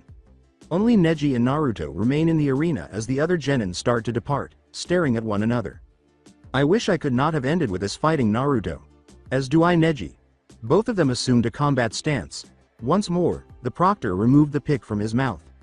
They both charged at each other, but Neji launched his attacks first, making Naruto defensive. First match. Neji Hyuga vs Naruto Hyuga. Ready. Begin. He finds a gap and chooses to attack, successfully avoiding Neji's chakra. Powered attacks. He punches Neji in the side, striking him in the rib. Despite the pain, Neji manages to grab Naruto's hand and use it to support himself while kicking Naruto in the other rib, sending him flying into the trees. After swiftly hiding among them, Naruto holds his side while coughing up some blood.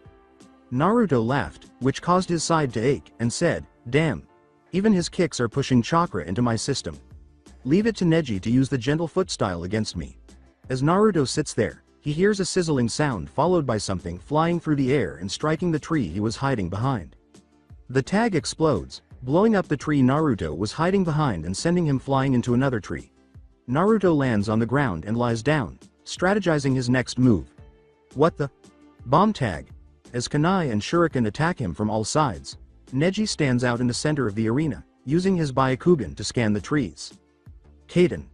Neji spins wildly, releasing chakra from every part of his body. This effectively blocks the shuriken and kunai as the weapons cease to come. Neji observed as Naruto's army emerged from the trees. Neji started killing them one by one right away. After a few dozen kills, Neji relaxed and started destroying the clones, believing Naruto was merely trying to exhaust him. He then strikes another clone, expecting it to vanish like the others, but instead it mouthed and grinned. Boom. Neji was thrown into a tree as it exploded. Neji saw another small group of clones heading in his direction when he looked up from the explosion. Using the tree as a launching pad, he leapt into the center of the group. Kaden. With little resistance, he yelled, destroy the clones and bomb clones. With his normal vision intact, the Kaden saw a squirrel next to his foot out of the corner of his eye as the stream of clones came to a halt. Neji drops his hand to frighten the squirrel away, but it bites him in the process. Whoa, a squirrel, leave little squirrel, a battle is ensuing here. Neji exclaims, OOOWWW. God damn squirrel, let go. In the meantime, inside Konoha, OOOWWW. God damn squirrel, let go. Did you hear that? Asks the taller figure in the cloak. The shorter cloaked figure says, no, someone's being attacked by squirrels, we must hurry. Pulling the shorter cloak by his collar at high speed, the taller cloaked figure asks, what's with you and your squirrel fob? Ah. What about our climatic entrance? Screw it, someone's being attacked by squirrels. Back in the arena. After failing his hands around, Neji had finally succeeded in getting the squirrel off. His eyes nearly popped out of their sockets as he looked up to calm his finger. In front of him stood an army of squirrels, but this was no ordinary squirrel army, and no, this army was armed. As two cloaked figures dashed into the stands and surveyed the battle, Neji was practically encircled by squirrels as he scanned the army of squirrels brandishing kunai and shuriken. When the taller figure yelled, Neji, run, they gonna kill you. Neji turned to face it as the squirrels all let out their war cry. The leader then kicked another squirrel, disguised as Neji, into a small pit in front of him. The squirrels then charged and started hurling their weapons as Neji started to kill the squirrels, but more appeared in their place. Some of them were able to climb onto Neji's person in between spins and started biting him. This is squirrel. Ta. AAAHH, stupid squirrels die. Neji performed one more Kaden to free up space for his subsequent method. 8 trigrams 64 palms. Neji yelled out numbers as he hit each of the poor little squirrels.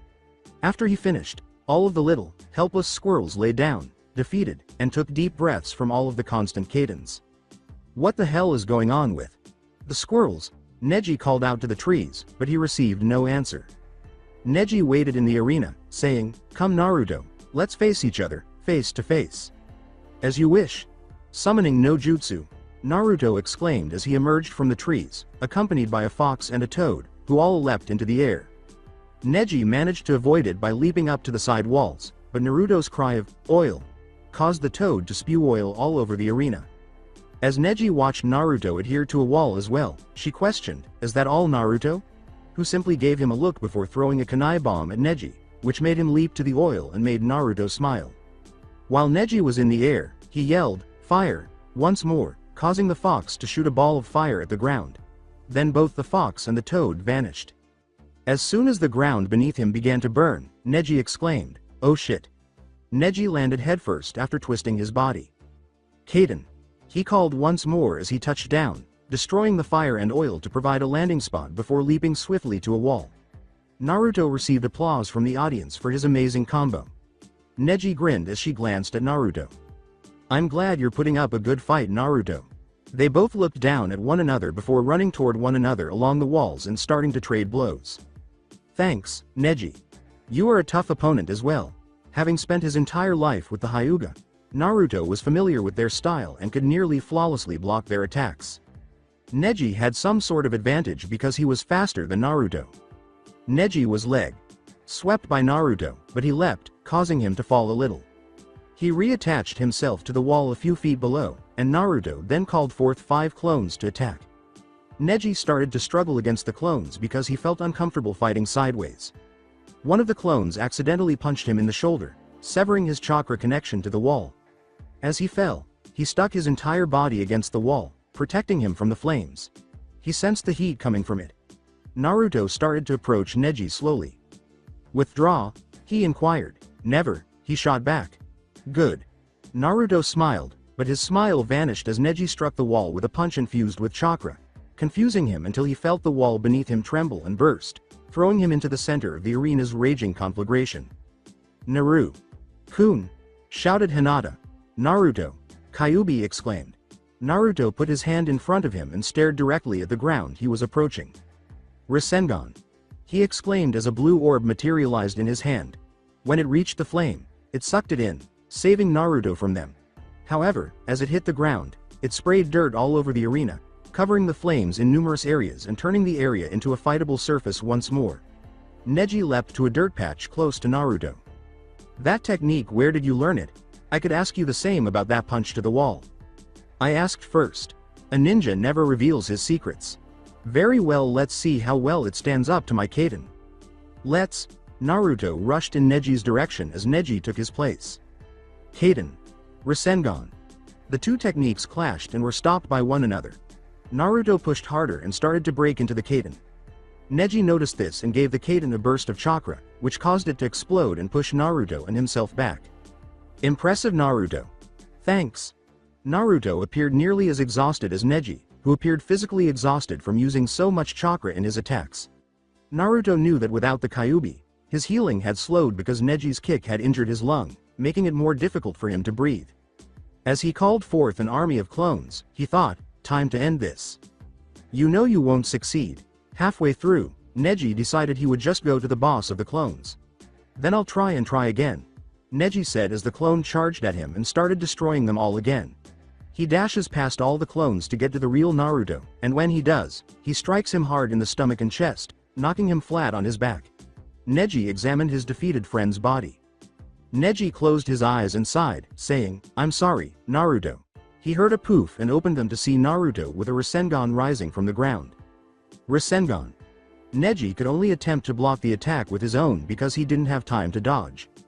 Neji had no more energy to conjure up more chakra as an explosion, so he just pushed what he had left to the center of impact, forcing the Rasengan out. As they continued fighting, Neji believed he would be able to defeat it, but something behind Naruto caught his attention. Kaden. The attacks collided, and Naruto was winning again. With his sword out, another Naruto stood there. Endgame Neji. The proctor approaches Neji and notices that he is unconscious. Slash. Kazizere. Naruto unleashed his wind attack on the clone, cutting it in half and striking the Rasengan, merging into it, blasting it through the Kaden, and hitting Neji, barreling him towards the wall at speeds that would be fatal. Hundreds of Narutos materialized on the wall just before Neji hit it, allowing Neji to land safely. The winner is Naruto Hyuga. The crowd erupted in cheers and yelling for Naruto, but he didn't care. He looked up to one spot in the stand and saw Hinata giving him a big smile and Kyuubi doing the same. As he took a moment to catch his breath, he felt the effects of the match. When he fell to the ground, the medics arrived and removed him and Neji. Hinata glanced anxiously at Kyuubi, who merely grinned as she escorted her into a deserted hallway and disappeared into the smoke. In order to be with Naruto, Hinata walked quickly to the infirmary. He was awake when she arrived. As she walked in, he turned to face her. Hinata-chan. As she gave him a hug, he groaned in agony. Naru-kun. You did amazing out there, I'm so proud. Oops. Sorry. I'm glad you're happy, Hinata-chan, but someone has something they want to say to you. Naruto gestured to a bed, and Hinata turned to see Neji on the other side of the room. She approached his bed slowly. Neji. Hinata. Forgive me for acting out in anger towards you. It was not your fault that any of what happened did. As her cousin apologized, Hinata felt a tear fall down her cheek. She gave Neji a hug as well, eliciting another cry of agony. It's okay, Neji, I forgive you. Oops. It's fine, you should head back to the matches, Hinata. Naruto replied.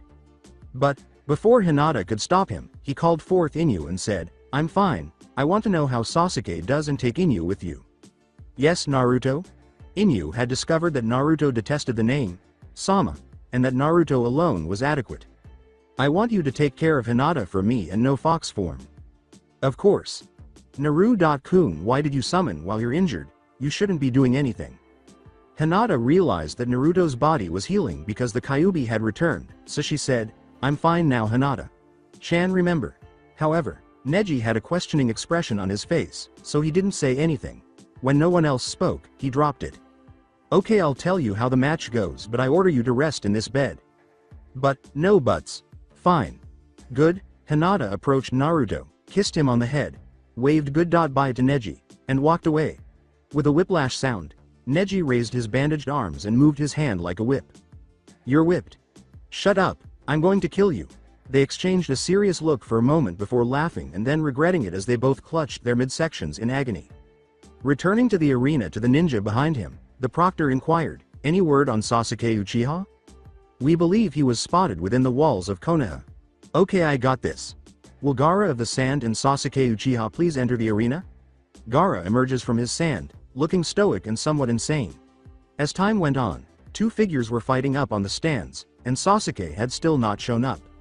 The shorter one yelled, what do we do now? They know we are freaking here. Whose fault is that? Your fault? Oh yeah, I got a plan. The proctor was still waiting in the arena. If Sasuke Uchiha does not arrive in this arena within 3 seconds, he will be disqualified. 1. 2. THR.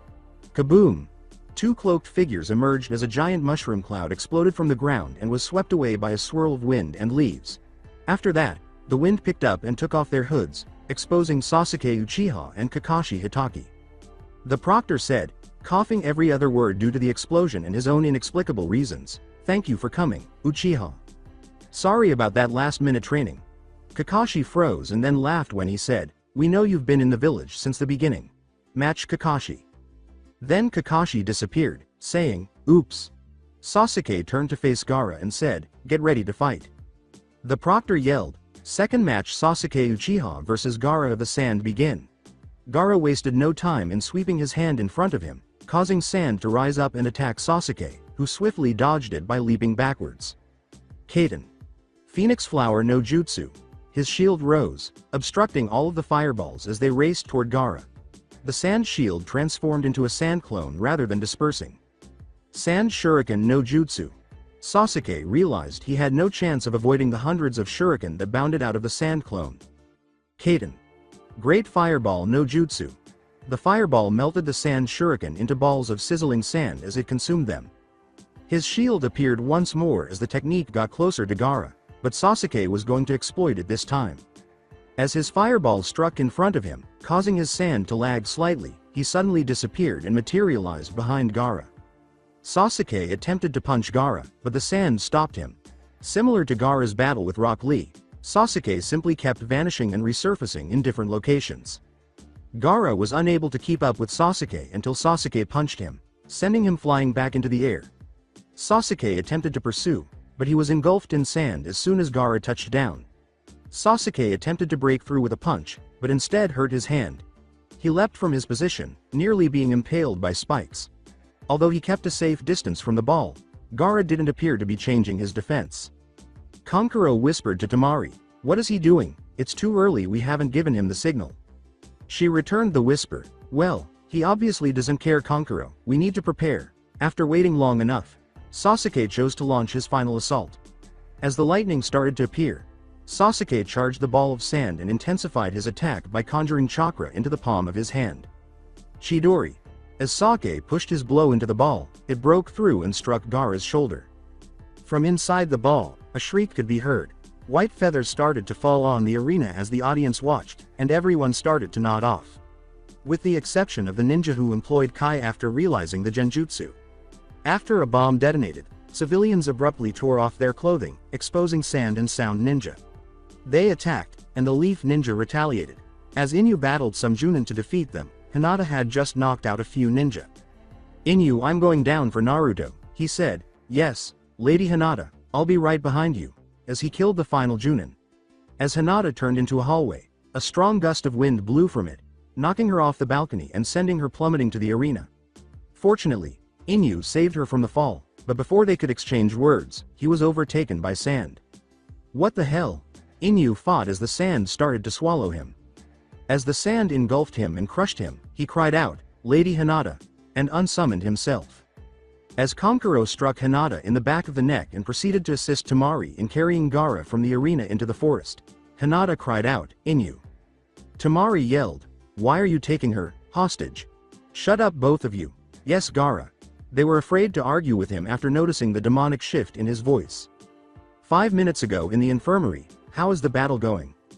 As he turned off his Byakugan, Neji remarked, "Sasuke is kicking ass." Good. A doctor and a male nurse entered at that precise moment. The doctor rolled Neji to a different room and shut the door after saying, "It's time for your check-ups, Neji. We will be taking you into another, Neji." The male nurse checked his monitor, and Naruto watched. Looking at his vitals, he watched the nurse and said, "Strange, haven't seen this guy around. Something feels weird, Naruto. I know, Kyuubi, I feel it too." He asked the nurse, "So, how is the match going?" "Oh, it's over, the whole tournament was cancelled." "What? Why?" As he tore off his clothes and exposed himself as a sound nin, the nurse exclaimed, "Due to the invasion of sound and sand." He raised a kunai to stab Naruto, but all he could do was watch because he had been told to rest, which meant he was unable to defend himself. As he closed his eyes and prepared to die, he thought to himself, "Third law, a slave must protect its own existence as long as such protection does not conflict with the first or second law. I'm sorry, Hinata-chan." However, death never materialized. "Good thing I was here, Naruto." When Naruto opened his eyes, he saw Neji at the door, clutching his bleeding forearm. "My doctor was a fake, tried to kill me, and I guess the nurse was the same, and I knew because of the seal you couldn't defend yourself." Naruto felt Inu being unsummoned after saying, "Thanks." Neji nodded, activated his Byakugan, and painfully scanned as far as he could before catching Hinata's form as it left his field of vision. "Inu." "Hinata." Neji looked for Hinata. Naruto only had to hear the words, "Naruto. The Sand Ninja have taken Hinata hostage, she is in danger," before he could get out of bed. Second law. Slaves must obey their master's commands unless they contradict the first law. "Hinata, I'll save you." Naruto turned to face Neji, who was catching up to him. "Are you ready for battle, Neji? I will not stand idly by as my village is being attacked. Naruto, I know you would do the same." As they left the hallway and entered the battle, he called, "That I would wish my friend good luck." As Naruto jumped off the balcony and Neji remained above the fray, they immediately killed a few ninja who stood in their way. Naruto bounded out of the arena and made his way to the woods. He was thinking of just one thing. "Hinata-chan." Sasuke was upset because he had to endure a month of training from Kakashi in order to defeat Gaara and the Sand, and during his match, the Sound and Sand had to intrude. Without his Sharingan, he would have been fooled by the sleep genjutsu. Three Sound Ninja leapt down in front of him as he glanced into the stands and saw the battle start. The other ninjas crack their knuckles and smile as they say, "Look here, guys, we have the famous Sasuke Uchiha." They all leapt towards him with their kunai drawn and said, "Let's teach him the true meaning of being a ninja." When it fell on him, Sasuke leapt back and used his jutsu. As he assumed his taijutsu stance, Sasuke caught a glimpse of Hinata flying off the balcony and starting to fall towards the ground. Kaden. Phoenix Flower no Jutsu. He hurled tiny fireballs at his adversaries, one of whom was slow enough to be struck by one, burning his face off. The other two became enraged at their comrade's defeat and charged at Sasuke. Hinata. He thought as the two sounds kicked him in the stomach and materialized in front of him. Sasuke slowly rose from the ground and turned to face where Hinata had fallen. He saw that an odd armored man had caught her, but he was instantly killed after being trapped in the sand. See, the Uchiha aren't that tough. He watched as the eerie puppet guy knocked Hinata out, ignoring the sound ninja approaching him. The two sound ninjas in front of Sasuke snapped him out of his reverie. With a kunai in his throat, the ninja fell dead, and his partner flinched back in terror. "What Uchiha, that all you got? Haha. GLR. He was swiftly eliminated by Sasuke as well, and he watched as the sand ninja fled the arena. The forest. As he attempted to catch up to Hinata's captor, Naruto flew through the trees and felt someone. When he turned around, he saw Shino and Shikamaru behind him. "Shino. Shikamaru, why are you here? Kakashi ordered us to give you some backup." He saw those sand ninjas take Hinata. Such a drag. Why did they have to kidnap Hinata? Troublesome ninja. "I think I can handle them, guys." Shino's reasoning was too strong for Naruto to reject. "But with us here we can take on the individual opponents as you continue on to Hinata." "Alright then, watch out guys, I don't want you getting hurt while backing me up." Naruto stopped running after a few minutes and said, "Yeah, we got it." Shikamaru pretended to be ignorant as he asked, "Why are we stopping Naruto?" Shino continued the ruse by saying, "We're being followed." Naruto glanced at Shikamaru and Shino, who both nodded at him. He nodded back, and the group leapt into a clearing and stood there until 6 sound ninja emerged from the trees. They all gave a wicked laugh when they said, "Well, it looks like we found a genin team, guys. How lucky are we?" The pineapple-haired one was making a strange sign as they turned to face the 3 genin. "Now get ready kids, because we are going what the hell, I can't move," they said. As Naruto and Shino turned into smoke, he remarked, "Shadow possession no jutsu complete. Don't worry, I'll amuse you. My friends are in a bit of a rush, and a fight between you two would have delayed them." "No jutsu, shadow strangle." The others stared in terror at the ninja in front of them as a shadow crept up from the one who spoke first and started strangling him. The ninja tried to resist but was unable to do so and perished. "All right, are there any volunteers who would like to be the next?" Nobody put up their hands. Troublesome. As Kankuro turns to face Temari, Gaara, Temari, and Kankuro run through the trees while holding Hinata. "We are being followed." "How many?" 3. "Okay, I'll..." Kankuro interrupted her. "No, I'll go. You look after the girl and Gaara." "What, you're going to dump her on me?" "Well, she is a hostage. What good is she if she comes with me?" As he stops and moves in the direction of their assailants, Kankuro hands Hinata over to Temari, saying, Fine." Kankuro sees someone approaching him from a distance as he runs towards the enemies. As he stopped waiting for the Uchiha to approach him, he thought to himself, "The Uchiha." Sasuke told Kankuro to move. "You'll have to go through me if you want to get by Uchiha." "So be it then," he shouted. "Kaden. Great fireball no jutsu," as a huge fireball sped in Kankuro's direction, who simply leapt into a bush. He looked at the Uchiha looking for him and remarked, "This is going to be harder than originally planned." After a few minutes of running at full speed to catch up to Hinata's captors, Naruto and Shino heard the sounds of a battle and halted behind a branch to observe. Naruto and Shino both jumped out to help Sasuke when they saw him fighting Kankuro. "Sasuke." Sasuke turned and grinned as he greeted Naruto. He then nodded at Shino, who was standing behind him. "So what's going on, Sasuke?" Sasuke transformed into a puff of smoke and said, "Well, I'm fighting Kankuro, but I think you guys can handle him. I'm in pursuit of Gaara, good luck." Naruto turned to Shino and said, "Shadow clone." "I can handle it, Naruto, go on, thanks Shino." Naruto turned and fled in the direction he thought Hinata was going, saying, "It's what I'm here for." Kankuro observed from a distance. "What the hell? He was a clone the entire time, and now I have to face this guy. This is terrible." Kankuro observed Shino, who stood motionless for a few minutes without making any movement. After whispering, "What the hell is wrong with this guy?" he felt something on his arm and discovered that he was covered in bugs. Ah. Now that he was by himself, Naruto used the nine-tailed fox's chakra to double his speed, and in a matter of minutes, he had caught up to Sasuke, who was being knocked around by Gaara, who had changed into a sand monster. Naruto observed Sasuke being thrown against a tree. Now you die, Uchiha, I will have your blood. With his eyes closed, prepared to bear the pain, Sasuke could not move fast enough and knew he would be struck. Rasengan. When Sasuke opened his eyes, he saw his friend with the blonde hair shielding him with an odd jutsu that could have destroyed Gaara's arm. Glad I'm here, Sasuke? You have no idea, Naruto. When Naruto turned, he saw Hinata clinging to a tree that was covered in sand from her feet to her elbows. Where's Hinata? Sasuke asked, raising his hand and pointing to a tree. He exclaimed, Hinata. Naruto was so engrossed in Hinata that he failed to notice Gaara's tail approaching from behind and attacking. As the tail flew in his direction, Naruto caught a glimpse of it out of the corner of his eye, but then his peripheral vision was obscured by something black. Chidori. Sasuke, now kneeling on the ground, destroyed the tail. Sasuke. Naruto hurried over to join him. Sasuke merely grinned. Naruto, aren't you happy I'm here? Naruto nodded and grinned. Relax, Sasuke. I can take care of it from here. Sasuke approached the tree and rested against it. Be careful, Naruto, his sand, it's quick, one false move and you'll be caught in it.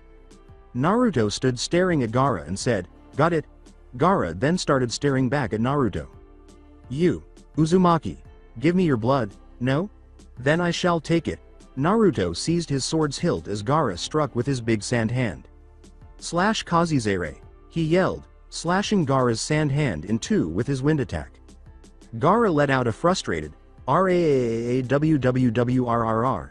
Hinata, who had been unconscious until now, started to awaken as she looked around her and noticed Sasuke sitting on a branch and appearing injured, as well as Naruto fighting a monster. She shouted, Naru.kun, Sasuke.kun, and Gaara grew irritated with her. Naruto jumped in the way as he threw multiple sand shuriken at her, saying, silence, I kill you. Sweden. Water bullet no jutsu.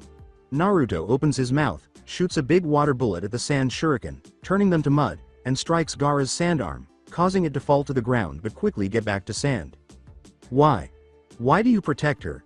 Gaara's sand hand split the branch he was standing on in half, but Hinata was stuck to the tree, so it had no effect on her. Because she is precious to me. Naruto jumped.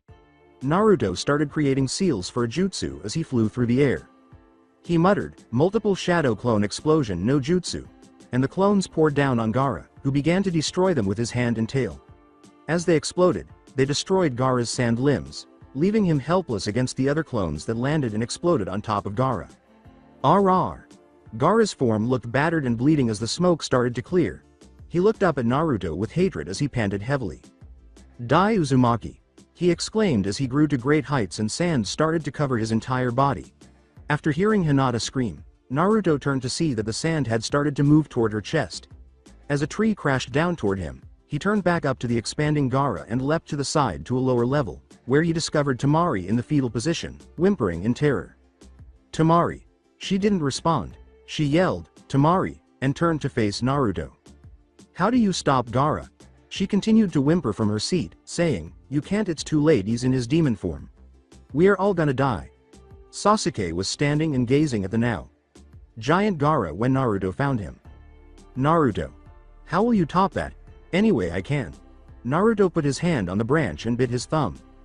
As smoke rose from him and a man emerged, he exclaimed, summoning no jutsu. Sasuke recognized the man as the one who had saved Hinata. In front of Naruto, the man knelt down. Naruto, please forgive me, I failed to keep Lady Hinata safe for you. Inu, it's okay now, I need your help more than ever. Inu saw the boy with the black hair staring at him and said, of course, anything you need, Naruto. You're the one who saved Hinata. Yes, my name is Inu. I am Sasuke Uchiha. Hello, Sasuke Uchiha. Naruto, do you know him? Yes, he is my best friend. Well, good to meet you, Sasuke.san. No time for formalities, Inu. Forgive me, Naruto. It's fox time. Yes. Sasuke raises an eyebrow as Inu jumps off the tree branch and heads down, and he then sees Naruto follow suit. What the hell? Sasuke asks as he peers over his shoulder and sees Naruto riding atop what appears to be a white fox that keeps growing larger until it is towering over him. And Sasuke whispers to himself, "Naruto, where did you learn this?" As Shukaku shrinks to half its size, Naruto observes. "Can't go any larger in you." "No, okay, doesn't matter, we have a lot more tails than him that should help us." "No Naruto, that is not how it works." "What?"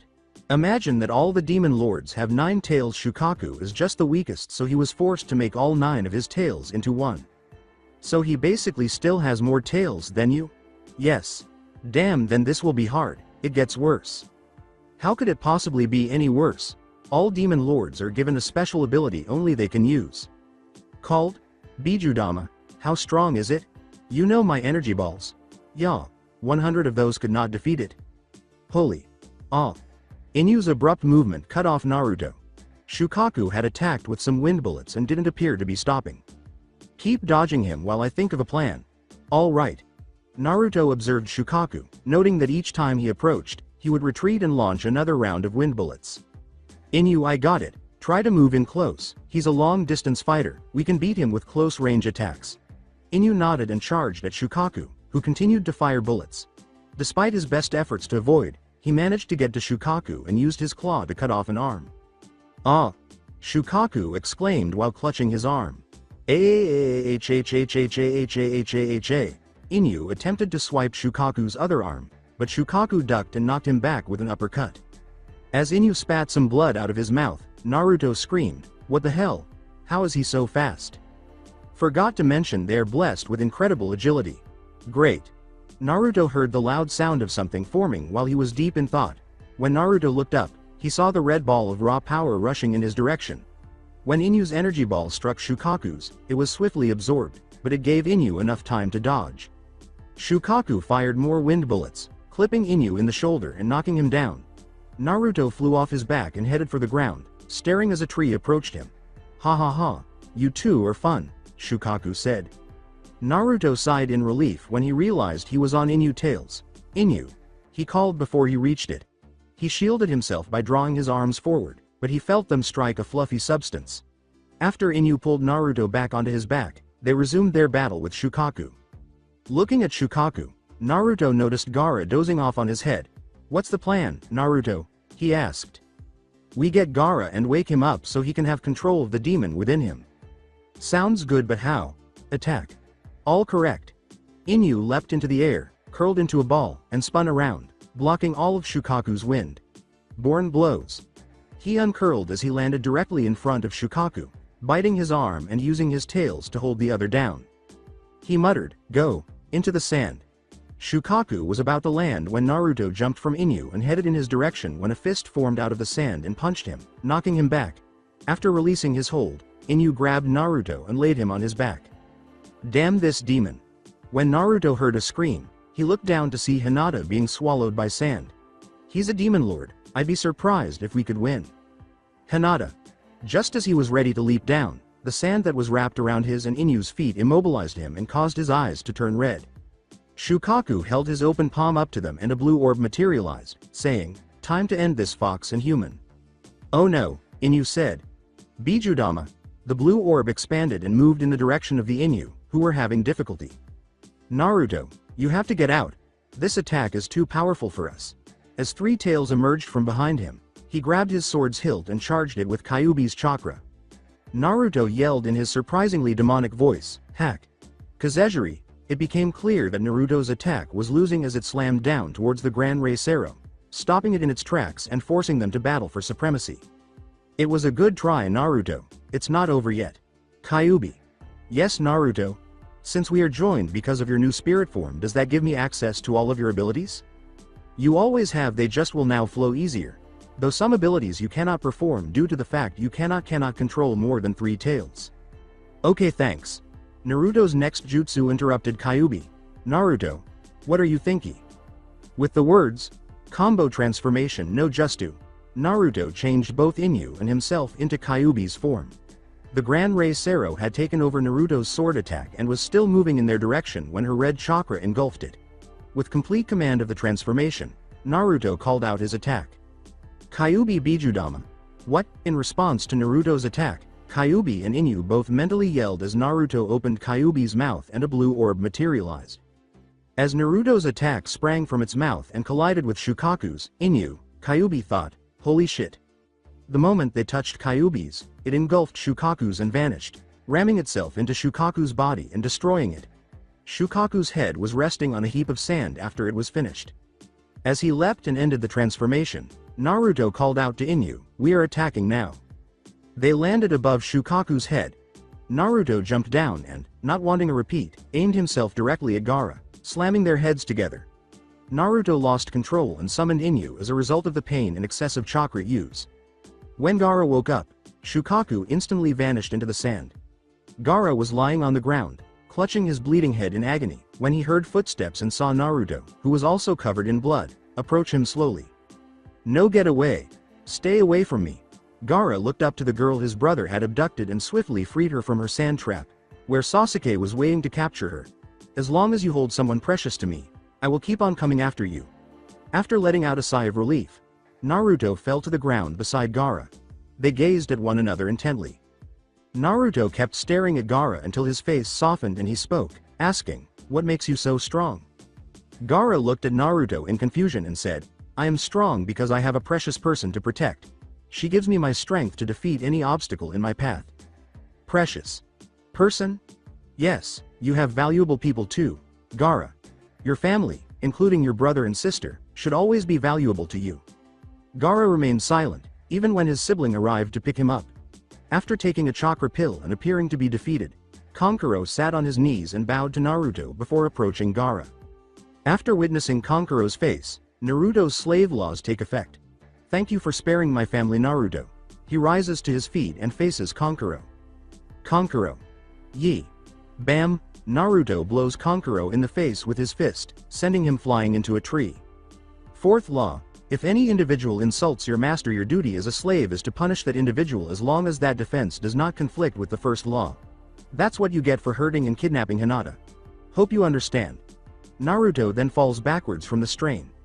As Kankuro heard Naruto's words, his head was spinning, and he appeared to acknowledge them before collapsing to the ground, unconscious.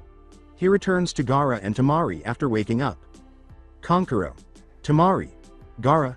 He lowered his head once more and said, "I'm sorry." To put it mildly, Temari and Kankuro were taken aback. No problem, Gaara. Naruto is back. Sasuke approached Naruto while holding Hinata. He inquired, "She alright?" "She's fine, just unconscious. How are you?" Sasuke looks at Naruto's pinky and watches it twitch a little before saying, "I'm fine, look, I can move my pinky." He burst out laughing, and Naruto followed suit, regretting it later as it reminded him of his splitting headache. Idiot. Bastard. Naruto grinned as he dozed off and closed his eyes. Then, on his way to meet Shikamaru and Shino, Sasuke picked up Naruto and carried both of his teammates back to the village. Shikamaru asked, "So you beat them, Sasuke?" Sasuke shook his head. Naruto did. "I only helped." Shino shook his head when asked again, "Need help?" "No, they're my teammates, it's okay." With Shika and Shino following him, Sasuke ran the remaining distance to the village. None of them are aware that a man is plotting Konoha's destruction. Konoha Village. One man sits in a dimly lit room with a view of the village. As he vanishes, the darkness obscures the man's face, revealing only his malevolent grin. The invasion failed. The village is in complete disarray. Good.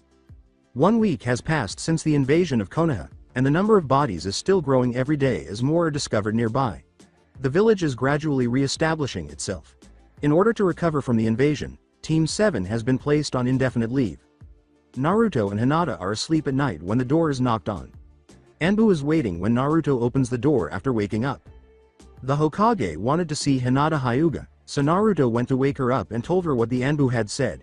After closing the door and getting her dressed, they left the room and started to walk, but the Anbu put his hand in front of Naruto. Naruto Death glared at the Anbu until Hinata put her hand on his cheek, saying, "The Hokage wishes to see Ms. Hyuga alone." Naruto calmed down and walked slowly back to the room, where he lay on the bed. A few minutes later, he heard a faint step on the roof, followed by a few more. "I'll be fine, Naruto. Please head back to sleep." Office of the Hokage. After the Anbu led Hinata into the office and shut the door, Hinata turned to face the figure sitting in the Hokage's chair, which was obscured by darkness. It was dark, but it was nighttime. Hokage. Sama, you wanted to see me? The person stood up. The figure entered the moonlight and said, Yes, Hinata. You're not Thea, the Hyuga compound, shinobi? Why have you come to watch me? Or to prevent my departure? When Naruto realized something was amiss, he rushed out of the room and was immediately attacked by 3 Anbu ninja. 2 of them used kunai, while the third remained behind. Naruto's eyes turned red, and he quickly dispatched the Anbu, turning his nails into claws. After the second Anbu was killed, something fell from his person, and Naruto saw it and knew it was the Anbu root symbol, which is Danzo's. Where is Hinata, people? He screamed at the final Anbu root member that was left. Who knows, probably dead. Like yo. Naruto was in front of him with his hand thrown the man's jugular. After the enemies were eliminated, Naruto was on all fours, his hair wild and his eyes red. He then rushed to the Hokage's office, where he immediately leapt through the window and saw a figure towering over Hinata's body. The figure appeared stunned by Naruto's arrival, so he took a chance and tackled him into a wall, slicing his face, leaving deep gashes on his chest and face. He then punched a hole in the figure, but it turned into a chair, and when he turned around, Hinata was gone. He left the office, sniffed the air, and smelled the man's blood, which led to the Uchiha compound. When Naruto reached the Uchiha compound, which was close to some warehouses, he was immediately attacked by root agents, whom he swiftly defeated. Naruto followed the blood scent into the compound, passing by some cells before catching another scent. Sasuke. Naruto cried out in a raspy voice. Naruto? After Sasuke's head emerged between the bars of one cell, more heads appeared, including Kiba, Shino, Tenten, Ino, Choji, and Shikamaru. Naruto approached Sasuke's cell, still glowing red, and broke the lock. As Naruto ran on all fours toward the scent of the man's blood, the ground gave way. It was a trappa, and he attached himself to the side of the wall when the roof above him fell and knocked him off, falling into a shallow pool of water. He looked up to see the roof close up, then heard a mechanical sound like gears, and he watched the walls as they started to move towards him with the intention of crushing him. Sasuke nodded, saying, Break the others free. How can I get out? Damn it. Naruto searched the area but couldn't find anything to stop the walls. He attempted to use jutsu, but the walls absorbed his blow. Kyuubi. Yes, Naruto? Go shut this off, Sasuke. Alright. Kyuubi positioned herself safely away and ran in the direction of Sasuke, who was attempting to free Shikamaru, as a red vapor rose from Naruto's stomach and permeated the wall cracks. Sasuke, who turned and assumed a fighting stance after she yelled at him. Who are you? Activating his Sharingan, he said. I'll let you know later that Naruto is in danger. Sasuke relaxed. What is it? As he broke Shikamaru's lock, he said. Trap. He's getting surrounded by walls. Are you aware of the location of this location's command sector? Sasuke gave a nod. Sasuke and Kyuubi ran down the hallway, saying, Yes, this is an old Uchiha warehouse. I used to come here all the time, though they remodeled it. I should be able to find it. Shikamaru. Get the rest out. From up the hallway, where Shikamaru was standing, he shouted. What a drag. Shika, ACT fast. As he started working, Sasuke and Kyuubi were sprinting down the corridors as quickly as they could, and he said, Ino, stop talking or I'll leave you here. So, who are you? I'm the Kyuubi, but I thought that I was trapped inside Naruto. I was. How did you leave? By changing the seal, I was able to escape. Can you read your mind? No, Sasuke chose to test it because he was so impressed by her talent. You were very tappable for a demon monster. He felt his hair catch fire. Boy, don't you think that pervy thought of me? You made a face that I saw. I promise not to burn your chicken butt hair the next time. As they arrived at the command center, she yelled as Sasuke accelerated due to the fire. How can we tell if we've stopped it? Sasuke pressed a button and Naruto grunted over the speaker system as he asked the Kyuubi. Naruto, how you doing? Simply halt the walls. We're making an effort. Sasuke, after nodding, he pushed a button and started examining the levers and buttons. How is that? Sasuke inquired. You idiot, the walls sped you up. Stop them, I said. Sasuke began examining everything once more. I can touch both walls with my hands, so hurry up. Naruto voiced his displeasure. I'm making an effort. Sasuke shouted back. I can use one hand to touch both walls. Sasuke, take action. All right. Grabbing the lever before him, Sasuke pushed it downward. Alongside Naruto with his back against one wall and his hand on the other, Naruto felt the walls pressing down on him. As he screamed at Sasuke, the walls drew closer and closer until they abruptly stopped just before they crushed him. "Yaa! Ah!" Sasuke and associates. The shout was heard by Sasuke. "Pay attention to him. Kyuubi, he's dying. Damn me. My speed was insufficient. I am solely to blame. Naruto, poor guy," Sasuke shouted. "Sasuke, I'm fine. You stopped it," he quickly collected himself. "I knew that I was kidding." Kyuubi gave him a sly glance. "Anyway, thank you, Sasuke. Which button allows the trap to enter?" "No clue." Naruto's voice then came into view. "No problema." Rasengan. Kyuubi waved goodbye to Sasuke as she transformed back into vapor and returned to Naruto's body, and the place shook as Naruto tore through the trap's roof because it was off and didn't absorb his jutsu.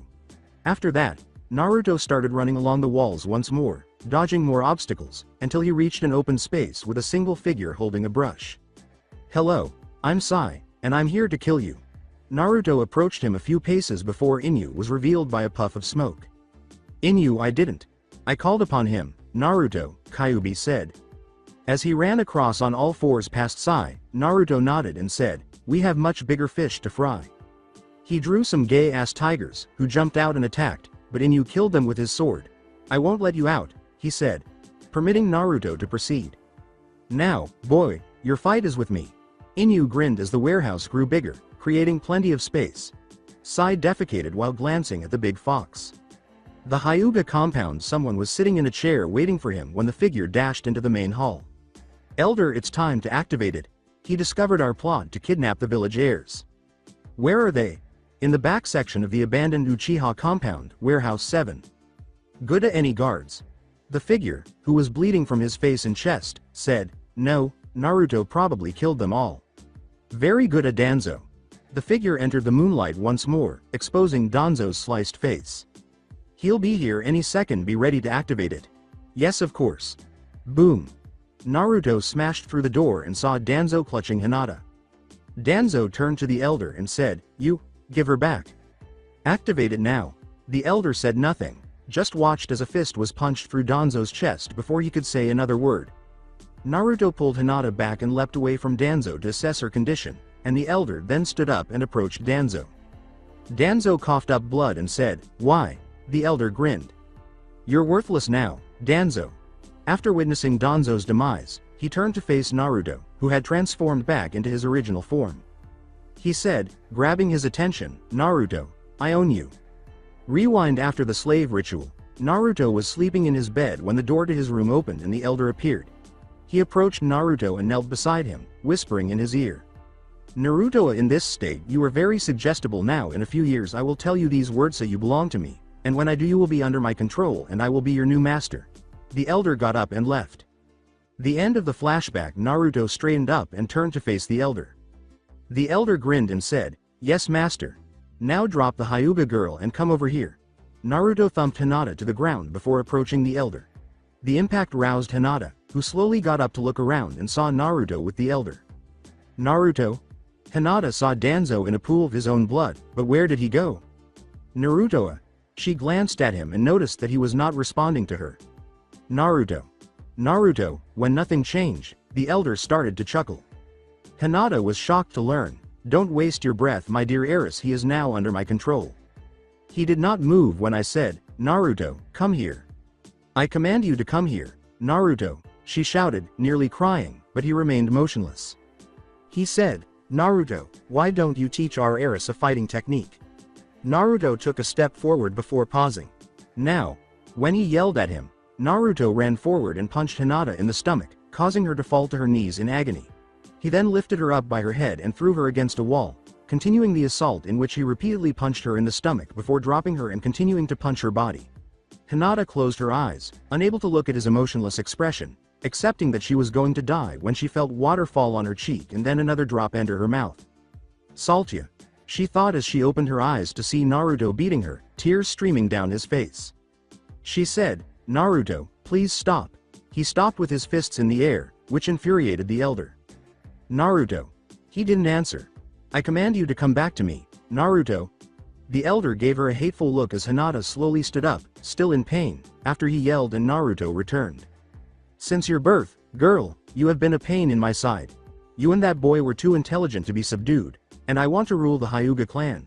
The village follows. The elder's face changed from hate to a twisted smile. I had to stop you, and if it means working with Danzo, then so be it.